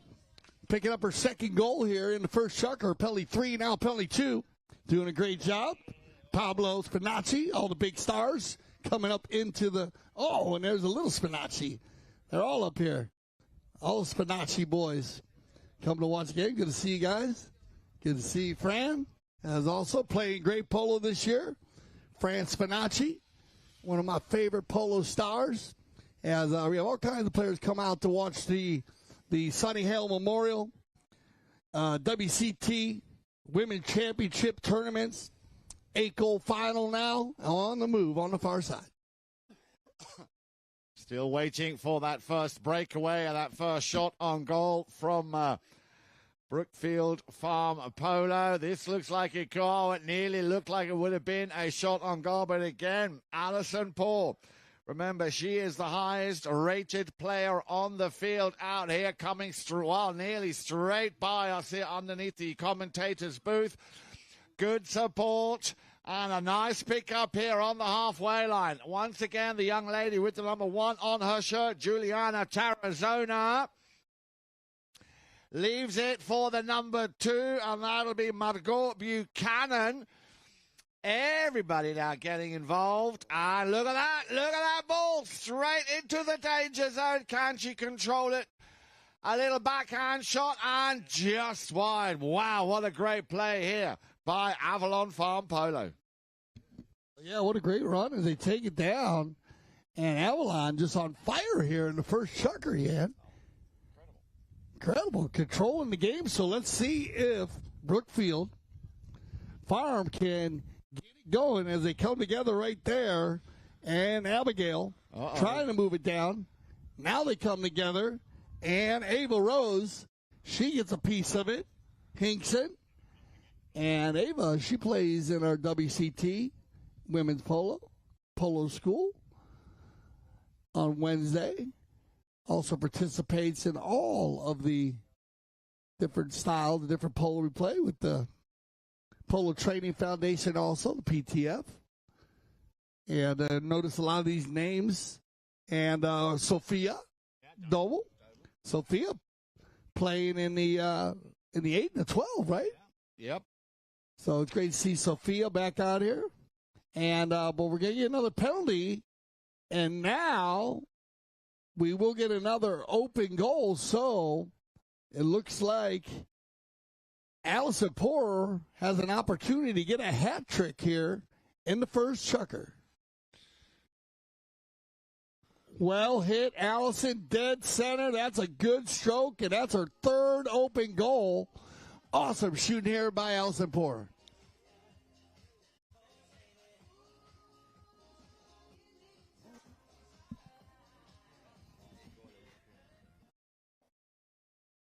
So, as Dale was saying, a hat trick here. 2 penalty threes, 1 penalty 2, all scored by Allison Poor. 3-0. A little over a minute left to play here now in this, the first chucker. And let's see if, and we saw that in the game earlier this morning. Let's see if Brookfield Farm Polo can turn things around. It was more or less identical. And here's a good pickup. And it looks like you're going to take that one forward there as, once again, Jillian get involved. Now turning the corner on the far side. It's only going to be Abigail, and Ava Rose comes in. Now they turn the corner. There's your 30-second horn. Now then, can they pick up a quick goal? They have the time, but they need possession. And you've got to give it up, though, Dale. And I was about to say, in the Sunny Hill Memorial the WCT Finals, Semper Antica scoring 3 goals, but they end up coming in as runner-up. So I'm looking forward to how this team, Brookfield Farm Polo, might do exactly the same and turn things around when they come back. You got it. Here you go. You got it. Melissa, right, coming through there, Melissa. Unfortunately, she tries to get it going there, and that will end our first chucker play. So put your hands together, everybody, as we'll set them off to get on some fresh ponies, and we'll be right back for our second chucker of the Hale Memorial WCT 8-goal final.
Welcome back, everybody. Here we go then. Chucker number 2 about to start. Well, what a great start here, Dale, to this final, the WCT 8-goal final. And Allison Poor at the moment very much on course here. Yeah, Allison scoring 3 open goals and doing a good job getting her team fired up early. And this is the way you want to start out a 4-chucker match. As we talk about our 6th goal that we play at the Grand Champions Polo Club. A lot of that's been played at the Santa Rita Polo Farm.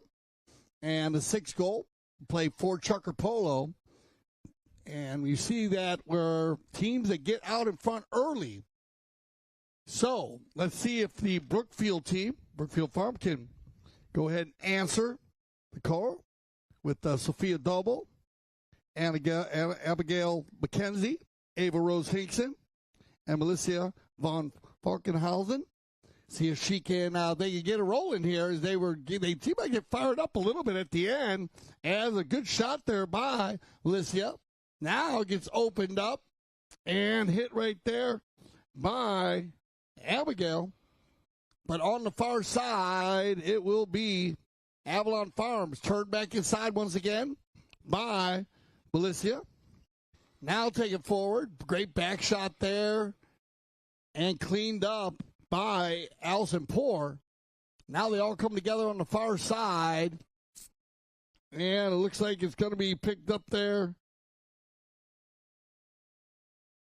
by a group of them there. They slow it down. I think it's Ava. A little backhander there. And it'll be picked up by Avalon. Here we go. Nice little play. Once again, that lady with the great helmet. That, of course, is Allison Poor. And she opens up things very nicely. They're going to come right underneath the commentator's booth any second now. Ball left behind. There is the shot. Not a nice clean shot as it'll be picked up by Ava Rose Hinkson. He will turn things around now with a clear run on goal. Hinkson.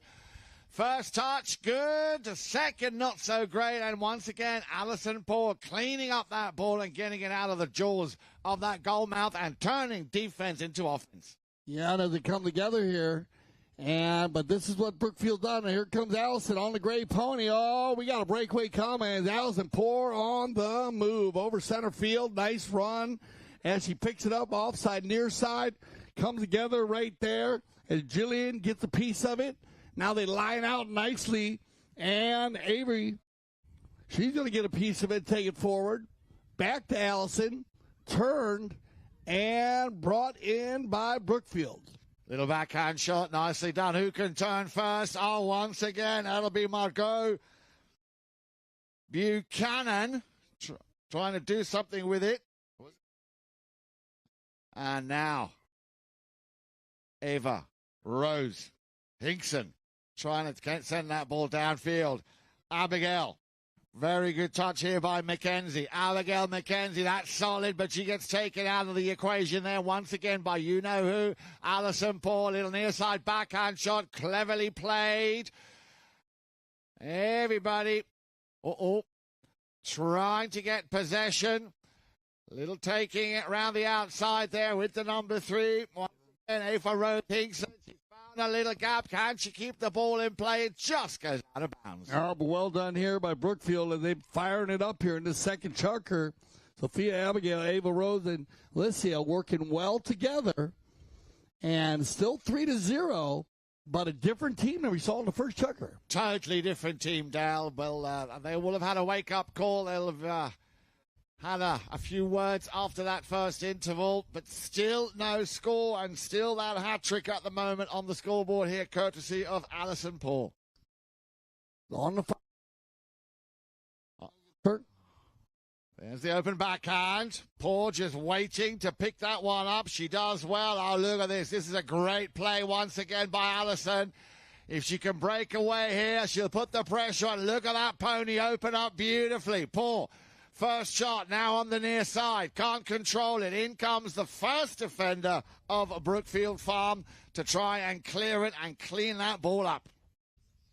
That will, of course, be Melissa von Falkenhausen. Nicely done. A good run here. Von Falkenhausen gets it over the halfway line. Has quite a bit of space. Oh, she topped it, but in comes the number 2, Abigail McKenzie. McKenzie with a shot on goal, and also she not a clean strike. As once again, Avalon Farm will pick up that ball deep in their own half with a whistle and literally a little over 3 minutes left to play. And I think you're going to get a Kersey change here, and I can see why. This has been another one of those wide-open chuckers. A big reason why the Kersey change was put into place, Jan. Not one whistle. There were 3 fouls early in the first chucker, but then the second chucker has just been running and gunning back and forth, and we've seen some amazing horses, and most looks like everybody's going to go ahead and stay on their horses. We're going to get one change, and the rest of the ladies are going to go ahead and stay aboard. So they're going to go ahead. I'll give them a 45-second rest, and we are going to have a penalty 6. So we have a safety on the play. And, well, here's an opportunity, Ian, for the Brookfield team. If they can convert, indeed, a big shot on goal here, the equivalent of a corner. If you've never been to a polo match before, if you put the ball behind your own back line, you get the equivalent of what you would call a corner in football. And when I say football, I mean where you use your feet, like in Europe. Soccer. Football. Yeah, football. Football. Well, you call American football, but you I don't know why you guys call it that. Yeah, I understand. We've had that discussion before because, well, you don't. I don't understand why you call it football, but we use our hands. Exactly. Yeah, we'll laugh about it. But here we go. Let's see. I want to see this. We're going to get a penalty 6 here, and it looks like Sophia Doble. And remember, Sophia plays great polo in our 8-goal as she's been playing, and they come together there. You're going to have a non-call on the play. Doble actually just follows Melissa in, so they had a little set play going there. I like that. Yeah. And they get it in the middle. Once again, you could throw a blanket over all 8 players, but they're going to come out of here with it, and it looks like it's going to be Jillian Tarazona to clean it up. Now they turn it around. Ava Rose Hinkson working it in nicely. Bounces it off the pony. Now the shot on goal. That ball might go all the way across. And watch out, because we've seen the gray pony break loose with Poor. Bounces off another pony. As Jillian, they back that one on. Ava Rose. Loose ball play. Melissa going to put it in front. Backed out of there. And it goes off the pony. And I think we're going to get a pony goal. We are indeed. So a little round of applause, if you would. The first goal here. We're going to give that to the lady with the number, Melissa von Falkenhausen. Beautiful goal there. She fouled it in. Just bad luck as Allison went for the clearing shot. But you got to give credit where credit is due. And Melissa von Falkenhausen, she stayed right in there. And her 4-legged athlete, well, gets the goal. So we give that goal to her. And that's going to make it 3-1 as we click down to 3 minutes and 35 seconds on the clock. In this first half. So they get their first goal, even though it might have been a pony goal, but a goal is a goal. And let's see, they've won the throw-in, and they find themselves in Avalon Farm territory. If they can pick up another quick goal, that would definitely bode well and set the second half up for what would then be a very exciting third and fourth chukker. Yeah, I think we're going to be in for it here because we've seen it as both teams are getting warmed up here. As we said, it was all Avalon Farm at the beginning in the first chukker, but this Brookfield Farm team has fired up in the second chukker, looking for their second goal. They're going to be dropped down now within a minute on the far side. Allison tries to turn it around. They come together and move it down the far boards, trying to get out. Ava Rose, she steals it away. Now it comes in, gets picked up, and on the move is going to be Jillian Tarazona. She takes it down, and then she leaves it there as they take it forward for Avery Evans. And now they come in, they move it over center. 30 seconds left. Allison Poor with the opportunity here. 22 seconds. She'll override. Cleaned up and taken out by Brookfield Farms. Right around the 60. Nice near side play there to stay clean on that play for Abigail McKenzie. Now she'll get a run at it. McKenzie on the fly. Here comes your clock, though. Will she get it down the field a little bit further? And almost does, but a nice run as that will end our second chukker play. Put your hands together for our WCT 8-goal final. All the ladies working so hard. We're going to send them off for a little halftime break, and we'll be back for our second half here of the Sonny Hale Memorial WCT 8-goal final live on CTV Sports.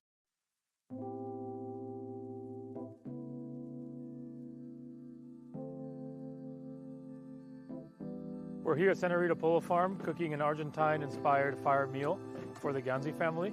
We have a 4-course meal tonight, and everybody will be tasting the food that we cook on the fire.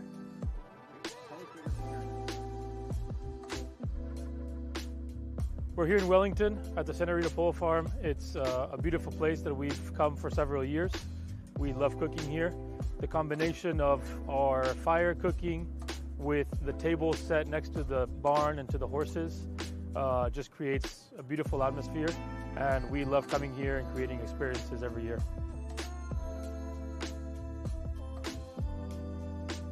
I think anybody that is new to these events is going to be very shocked right when they walk in, not only because of the grill setup or the fire cooking, but just the whole walk into this barn, you know, with the horses eating right next to you, and then the tables are set with candles. I just think the whole atmosphere around this place is beautiful and very shocking. With the menu, we always try to, you know, bring new things to the dinners, new items.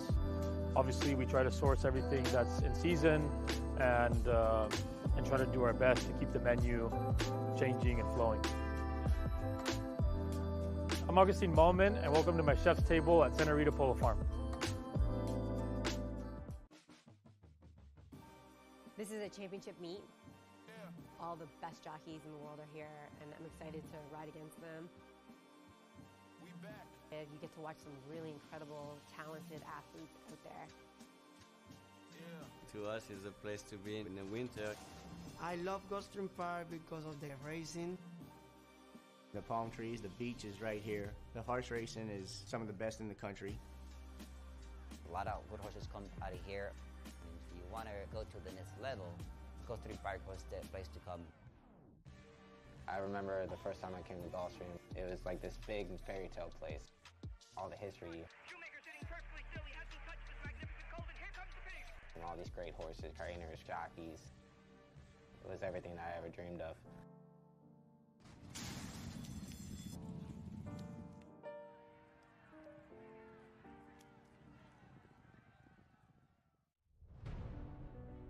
We were excited to start. The field was amazing. We knew that it was a really tough team that we had against. Mark always puts a really strong team in the field, and it was Gilberto's first game, tournament and everything, so happy that he did good. I used to play a lot with Pablo when I was younger. We were cousins and we played a lot of kids tournament together until we played the Open together. Then a few years we play against each other, and now we had the opportunity to play back again, and it feels really good. I have a lot of connection, and with Alejandro I played last year here with Melissa. He's a great defender, a great back. He plays really simple. He understands the game really good, so he makes things simple. And Gilberto, I think he had a really good game. Yeah, I think yes. Well, this is a single elimination tournament, so winning today was keeping one foot in the tournament. So it was really nice now that we have another game in the weekend to keep playing, and yes, a lot of fun.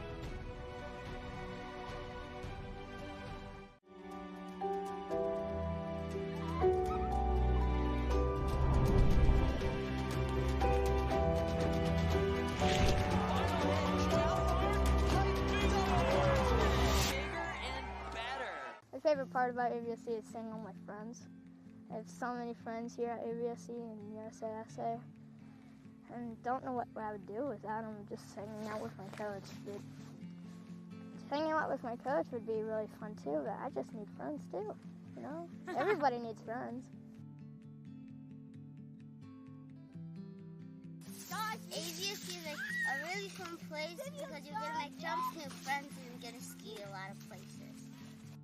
When you see kids, they are smiling, they are happy, they are laughing, they are telling jokes, they are just glowing with excitement, and that just makes me feel confident that we are really doing something right, and that's really what it's all about. You know, this is ABSC's largest fundraiser for our club, you know, and I think the true importance of this is we're making a conscious effort to make sure that kids in the Roaring Fork Valley have the opportunity to get on snow, ski, and snowboard. So I've been a part of the Aspen Valley Ski Club since I was 10 years old, and growing up in the valley was a really special experience because you're open to so many different opportunities, and one of which is being able to ski. And I never really thought that my dreams would come true, but now Aspen Valley Ski Club has allowed me to ski for a living, and I can never be more grateful for being a part of the club. We love AVSC! We love AVSC!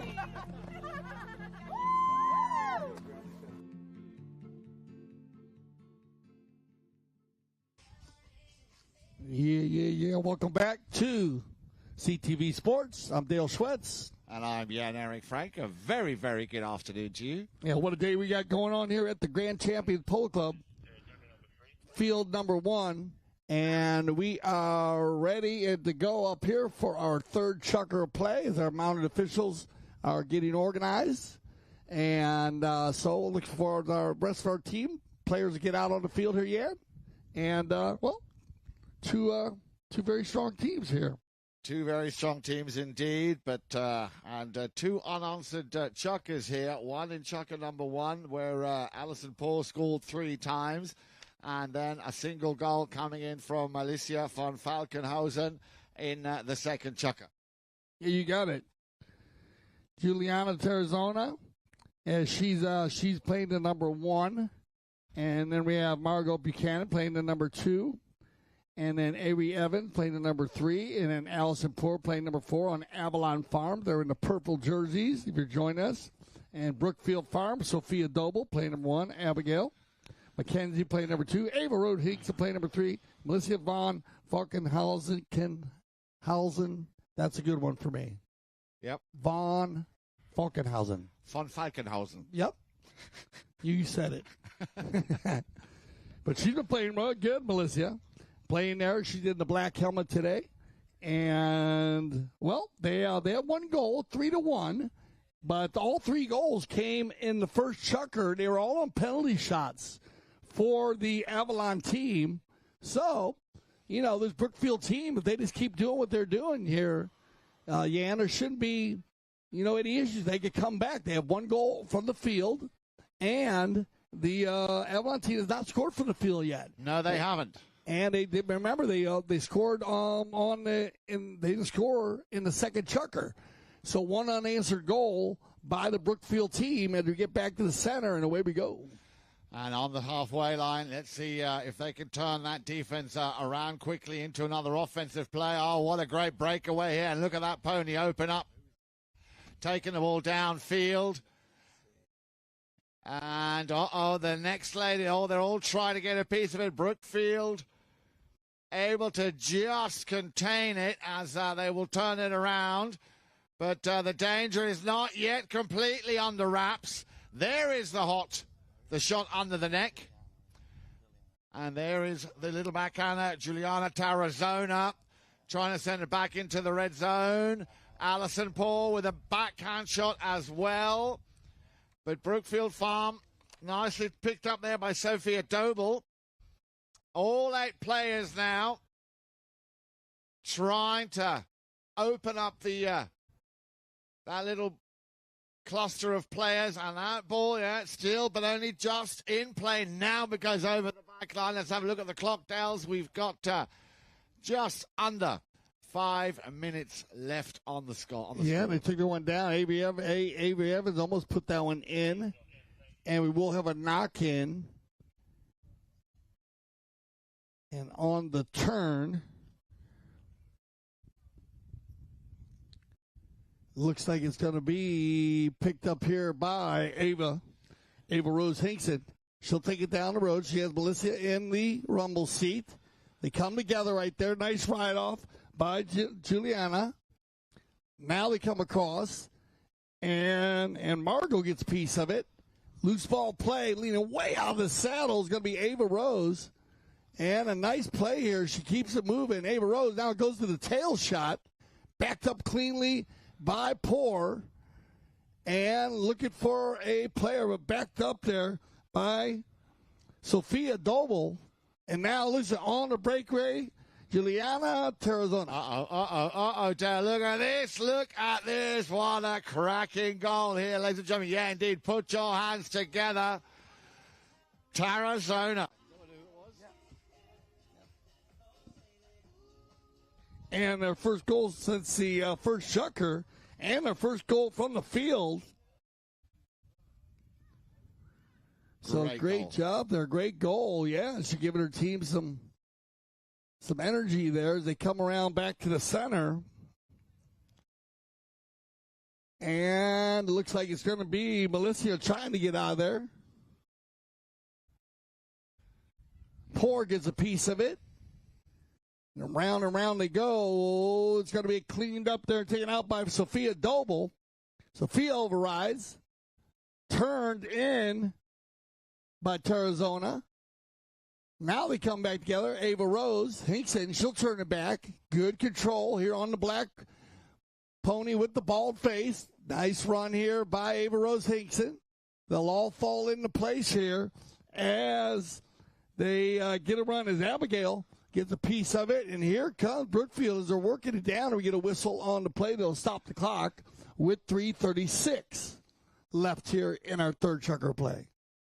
So they might also make the most of this time and go for a courtesy change. Let's see if that's what they do. They play this, well, it looks like a penalty, Dale.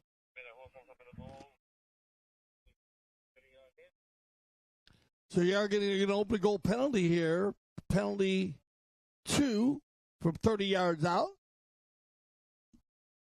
And a chance here now for Avalon, I beg your pardon, for Brookfield Farm to actually come within, 2 goals again here in this penultimate third chukker.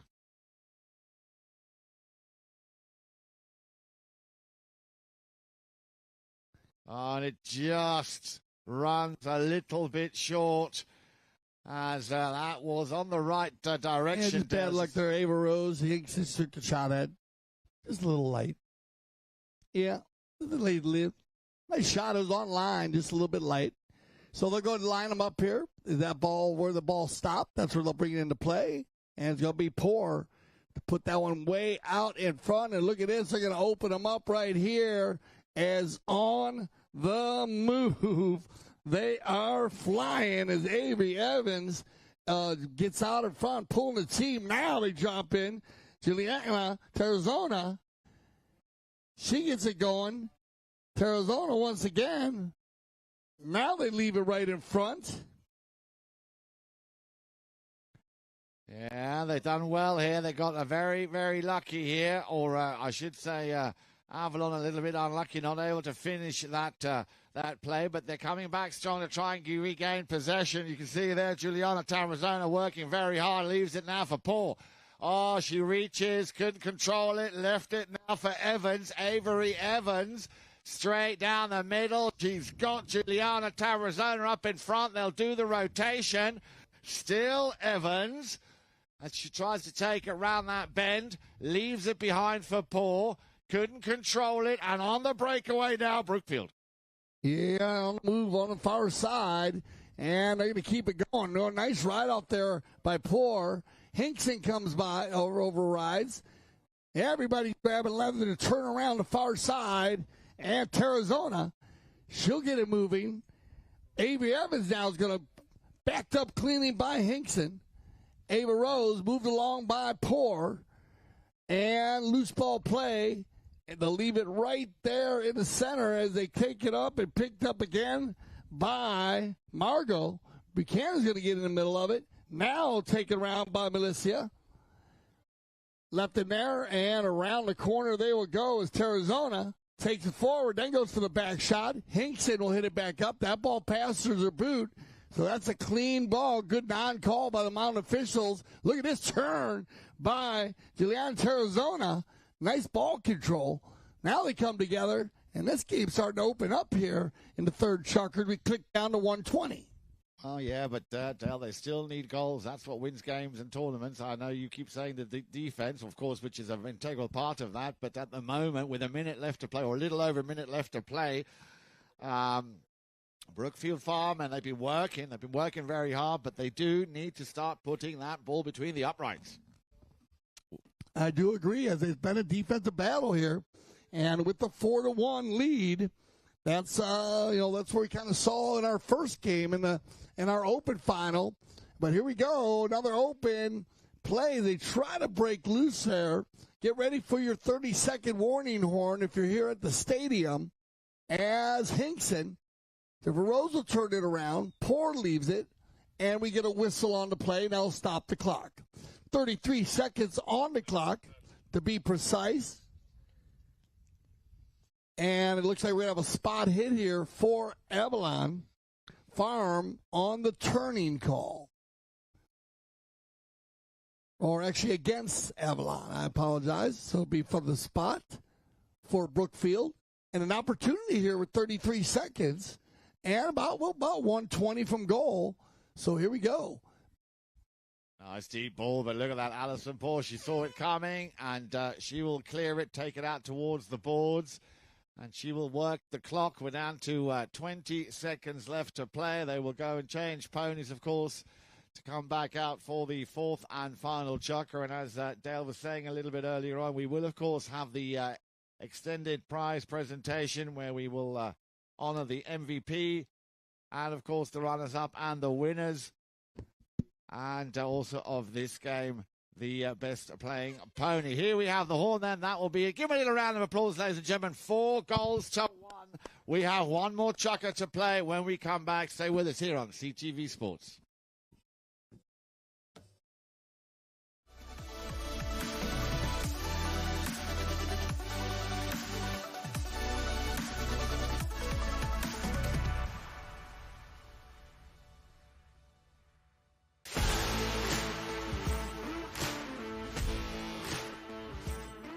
We're here at the Santa Rita Polo Farm where the PTF Polo ASSN Junior Tournament is being held for the first time ever at this location. And I mean, could you get a more beautiful venue? Probably not.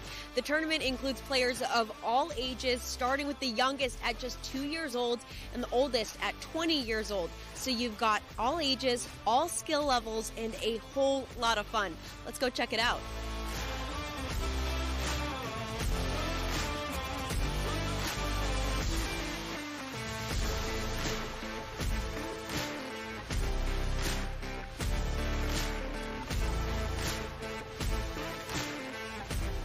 It reminds me of my days when I was in that position playing the kids tournament, and for us it meant the world. So I'm very happy to be here supporting my son and other kids as well, because I think they really enjoy this, and for them it's even more important than for us probably playing the 26 or the 22.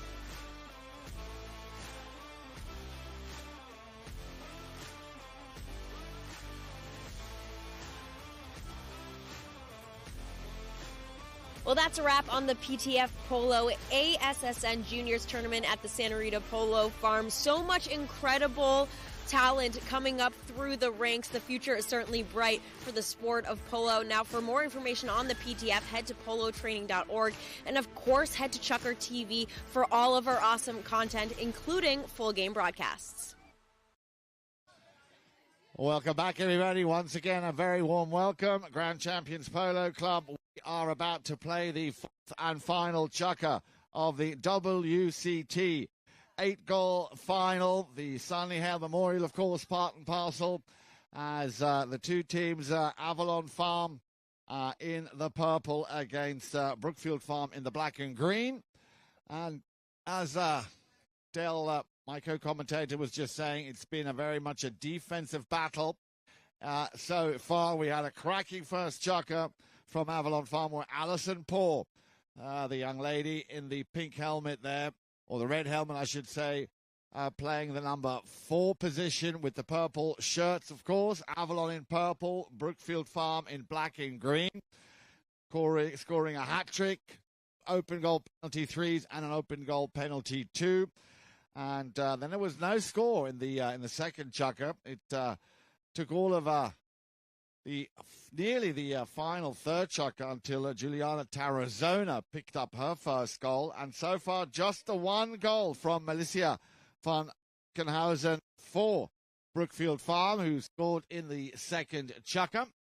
Here we go then, all to play for as they start the action exactly where it ended at the end of chukker number 3 with 4 goals to 1 in favour of Avalon, and a little bit of an advantage here as Brookfield Farm Polo are deep in the half of Avalon, and Abigail McKenzie there getting the first, what looked like, shot towards that goal mouth.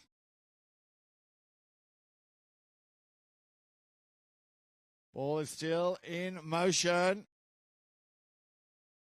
Looks like, yeah, now they open things up nicely. Now that is a bit dangerous, but it goes over the back line, so Avalon dodging a big bullet there on that throw-in. Yeah, keeping that defensive battle going here, the Avalon Farmers team.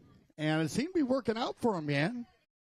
You know, I mean, this they opened it up in the first chukker, and they received the 3 open goals. That's where Poro received the, made all 3. Gave him a lead, and then there was one unanswered goal in the second by Brookfield, and then one unanswered goal in the third by Avalon. So it went back and forth, and that's where you get your 4-1. So back and forth here, Hinkson comes in, backed up cleanly there by Melissa. Now she's going to try to ride this one out, and she's going to get the whistle. Yeah. So well done there is Melissa.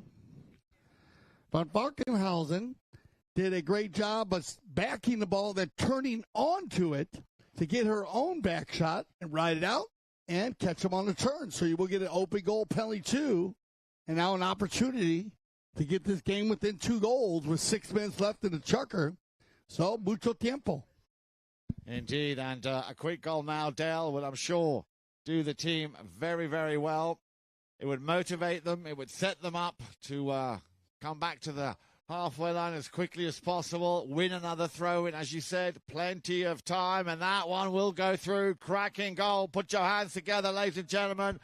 Brookfield Farm Polo picking up their second goal of the match.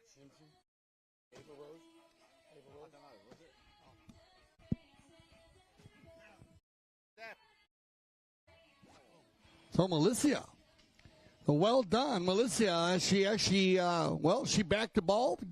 She received the foul after catching Poro on the turn, and then she takes the penalty too and puts it in there. So she fired up here at in the final chukker. Now they try to work this one out, come together here, and Sophia put in the pressure. Now back to the center by Poro. Open back shot there by Abigail. And, shot on goal, and it looks like, Juliana Tarazona just off to the left side. Yeah, very unlucky there. There wasn't much in it. Just puts that one wide. But still, plenty of time, Dale. Just well over 4.5 minutes left to play here in this, the fourth and final chuck-up. And 4 goals to 2. Well, 2 is not a lot, but that could quickly turn into 3 if she can pick up a shot here under the neck. The ball goes towards goal, just runs out of steam. Poro just hovering, waiting for an opportune moment to open up those shoulders and take a shot. And that will give them an opportunity to run that ball upfield. They're trying to get the breakaway play here, and they're working hard to do it. They get around center. Tarazona gets the hook, leaves that one as Marco leans way out of the saddle to move that along.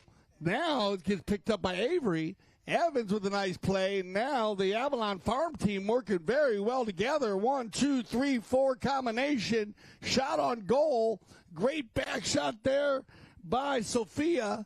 Now it's right in front of goal, though. What a save here by Ava Rose Hinkson on the chestnut, trying to clear it out. Gets picked up and taken in now by Poro. Across the center. They come together there. Margot gets a piece of it. And they turn around. Good control here now by Poro. Allison at a standstill. They're going to ask her to use it. Good rotation here by Avery. And there's the high flag, and that's just great polo here by Avalon Farms, as looks like Allison Poro will pick up the goal, but I love the rotation as Avery Evans came right in behind her, so they had control there. Good communication. Great goal here by Avalon Farms. making it even harder now. 3 goals in it, Dale, 5 goals to 2, 2:40 on the clock left to play. They line up on the halfway line. Ball is thrown into play on the halfway line, and look at this. Alison Port once again on the move. Couldn't quite take it as far down the field as she wanted to. And this could be an opportunity now here for Brookfield if she can pick this one up. A little bit unlucky there from Falkenhausen, but she gets the support coming in from the number 3. There she is, Ava Rose Hinkson, on a very fast pony. Good team play here, and that ball will go just out to the left-hand side. Unlucky. Yeah, bad luck there. Good rotation once again. Good communication here as Brookfield. They're a 6-chucker team, I think. If they were playing in the 6-chucker type polo, because they're getting better and stronger every chucker. But the Avalon Farm team keeping that 3-goal lead here with 1:35 on the clock as we bring the ball back in on the knock-in. On the far side, picked up cleanly now by Tarazona. Backed up nicely. And taken forward by Brookfield. They'll run the corner, and it's going to be taken over by Avery Evans. Once again, left in there for Juliana Tarazona. She'll override. They come together here on the loose ball play, and the black shot there by, looks like Abigail. Now gets turned around, and another loose ball play. Going for the big turn, trying to run a turn, and not doing a good job of it as Abigail McKenzie. Nice attempt to run that turn. Now picked up here, taken forward by Margot Buchanan. Good hit there. This is a great team effort as Tarazona gets involved. Everybody, now they leave it for Poor, and this is what has been a great. And now we get still playing here. Good ride off. Clock ticking down. Right in front of goal here. Margot trying to get it going. Backed out of there. Still a loose ball play in front. Margot goes for the back shot once again. And one attempt as Avalon Farm would not give up. That ball goes out of bounds and the clock goes tick, tick, tick. And that'll end it right there. Let's put your hands together, everybody, as that'll be our 4th and final chucker. And Avalon Farms was going to hold on with a 5-2 win over Brookfield Farms. So we're going to go to a little break, and we're going to get organized here for our trophy presentation. I'd like to thank our mountain officials, Gaston Thorniak and Roddy Matthews. Great job. And we'll be back to see our trophy presentation where you get up close and personal with all the players and sponsors. We're live for the Sunny Hale Memorial WCT here on CTV Sports.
Once again, a warm welcome back. Thank you for sticking around here at Grand Champions Polo Club, and of course the viewers watching on CTV Sports. We are going to start with the 8-goal, the WCT 8-goal, which of course took place here on Field 1 just a few moments ago, and we're going to start with the two ponies, the best playing pony of that final. And I know that my friend Dale and my co-commentator is down there, and we'd like to once again very much welcome President of Katina USA and Chief Executive. Give me a little round of applause, if you will. That, of course, Mr. Bill Kraft, who's been a supporter of the club for many, many years. And Bill will be doing the prize presentation. And if we could start off with the American Polo Horse Association Best Playing Pony. There she comes, ladies and gentlemen. And, of course, the lady who rode her, Ava Rose Hinkson. She played her in the third. Her name is Murko. And don't worry, Bill, she won't bite. They're all vegetarians.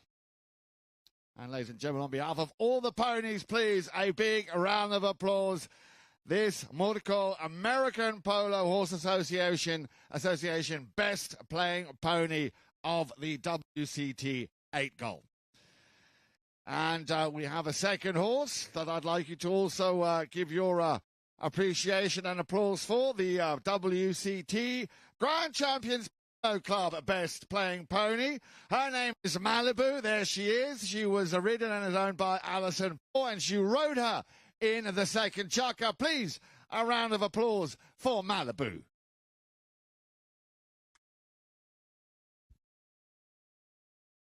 Well done indeed. Yeah, put your hands together, guys. Put your hands together. Just trying to get the attention there for a good photograph.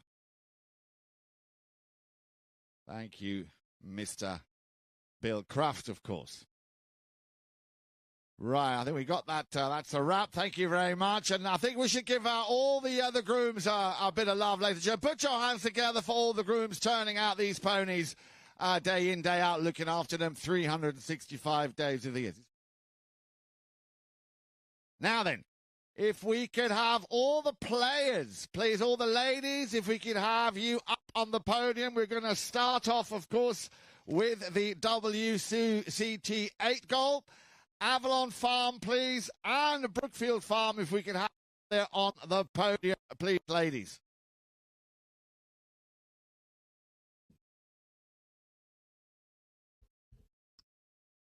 Thank you very much. There you go, everybody. Yeah, we get Avalon and Brookfield up on the podium.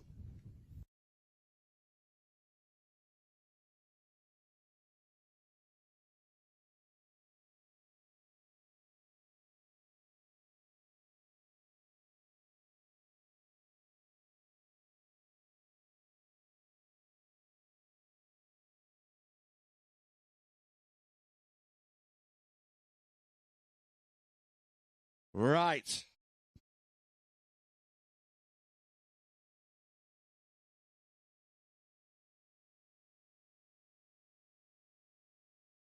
Right, ladies and gentlemen, now before we start, let's give these two teams, all these 8 a big round of applause, if you will. Avalon Farm and Brookfield Farm. Come on, put your hands together.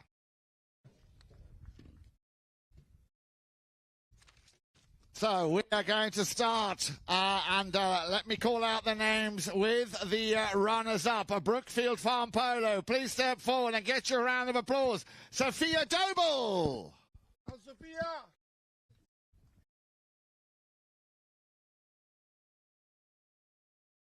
Wonderful. At number 2, ladies and gentlemen, put your hands together for Abigail McKenzie.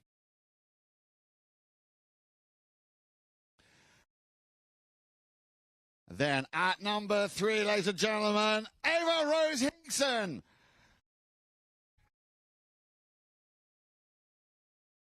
And at number 4, ladies and gentlemen, scoring 2 goals in that final. Give it up for Melissa von Falkenhausen.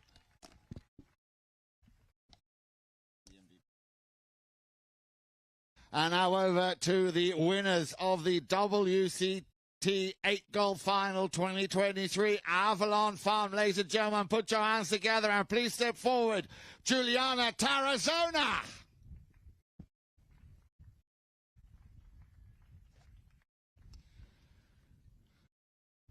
At number 2, she's got a big smile on her face. Please give it up for Margot Buchanan.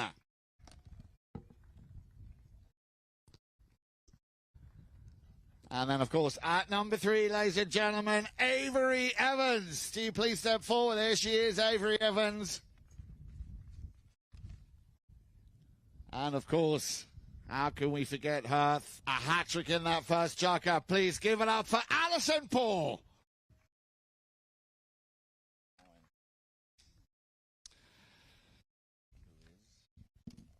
Now, ladies and gentlemen, we still have a few awards to go through in this game. We're going to start off by the MVP of the WCT 8-goal final. I'm sure it'll come as no surprise to you. Please step forward, Alison Paul.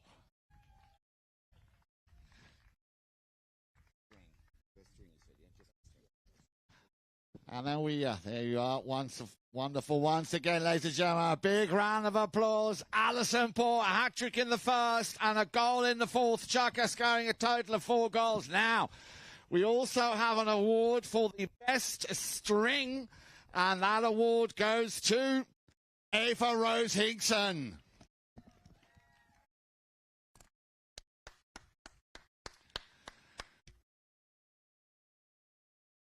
Thank you. Now, if I could kindly ask the runners-up to exit stage left or right, wherever the stairs are. The runners-up, not the winners. I like the winners to stay. Oh, I'll have a picture first. Okay.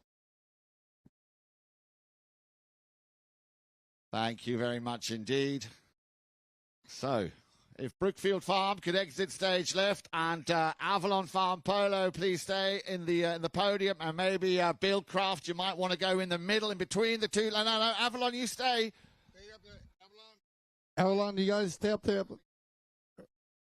Can you get another picture up there with Bill, with the winning team?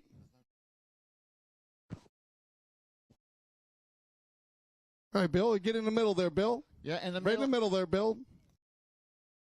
And ladies and in the middle, Bill. That's 2 either side, Bill. There you go. There you go. There you go. All lined up. There you go. There's a great shot. One more time. Put your hands together. Your champions, ladies and gentlemen, the 8-goal winners of the WCT. Please give it up for Avalon Farm, Juliana Terrazona, Margot Buchanan, Avery Evans, and Alison Paul. Congratulations. And now, if we could please have the 2 teams that played in the Sunny Hale Memorial WCT finals, please, up on the podium, Semper Anticus and La Monarchia.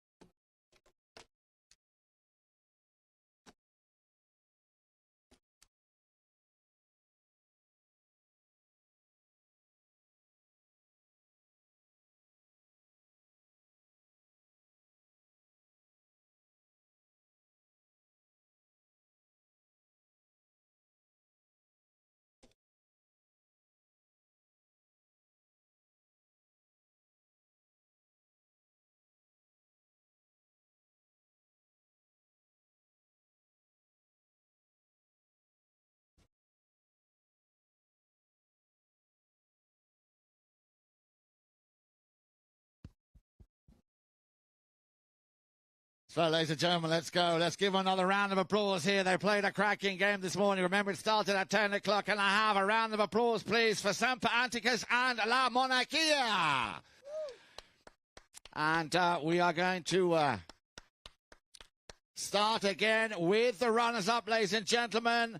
Once again, a big thank you to Bill Kraft, Chief Executive and President of Catena USA. Please step forward at number 1, Clarinda Tija Damadi. Then at number 2, a round of applause, please, for Jenna Davis. At number 3, ladies and gentlemen, Mia Cambiasso.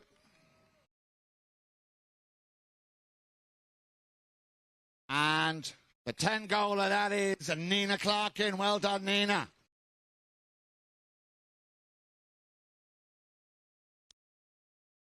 And now to the winners.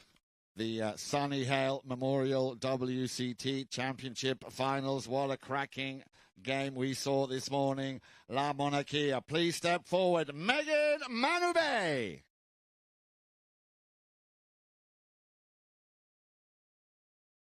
At number 2, ladies and gentlemen, the first of the 2 5 goals, that is Pamela Flanagan.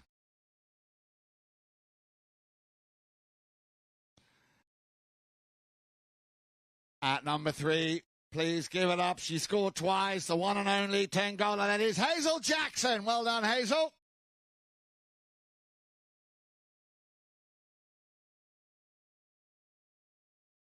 And at number 4, ladies and gentlemen, Cecilia Cochran. There she is. Well done, Cecilia. Now, we still have 1 or 2 extra awards to give. The first, of course, being that of the MVP of the Sunny Hale Memorial WCT Finals. And I'm sure it'll come as no surprise that that will go to Hazel Jackson.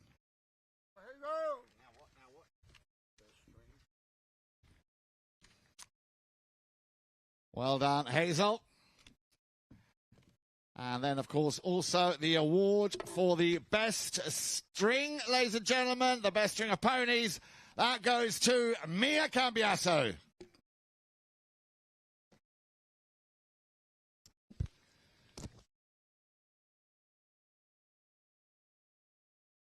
And if I could now ask the... who's that?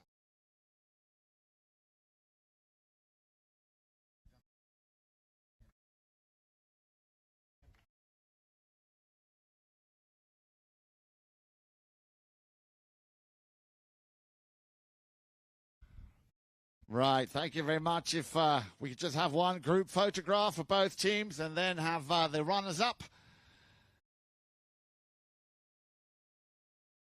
exit the podium so that the chief executive can hand over. Hang on, someone wants to say something?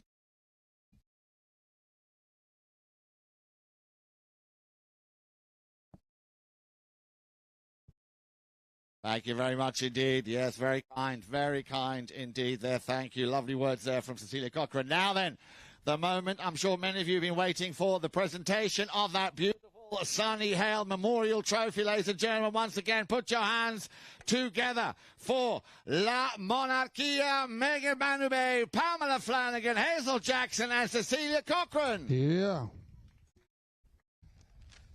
What an amazing time, what an amazing day here at the Grand Champions Polo Club. We want to thank all of our ladies for coming out and participating for a very special day, the Sunny Hale Memorial WCT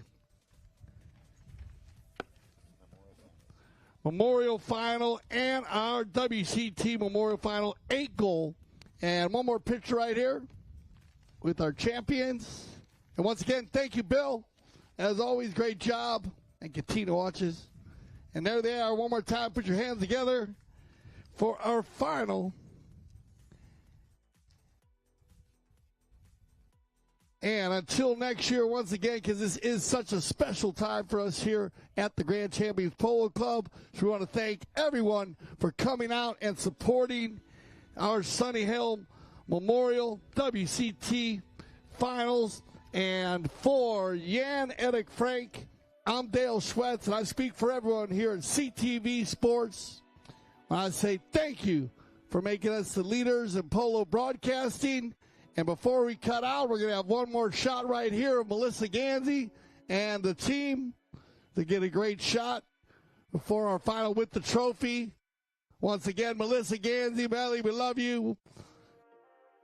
She's been putting this tournament on since Sunny passed, and it has been spectacular on the energy that has been created.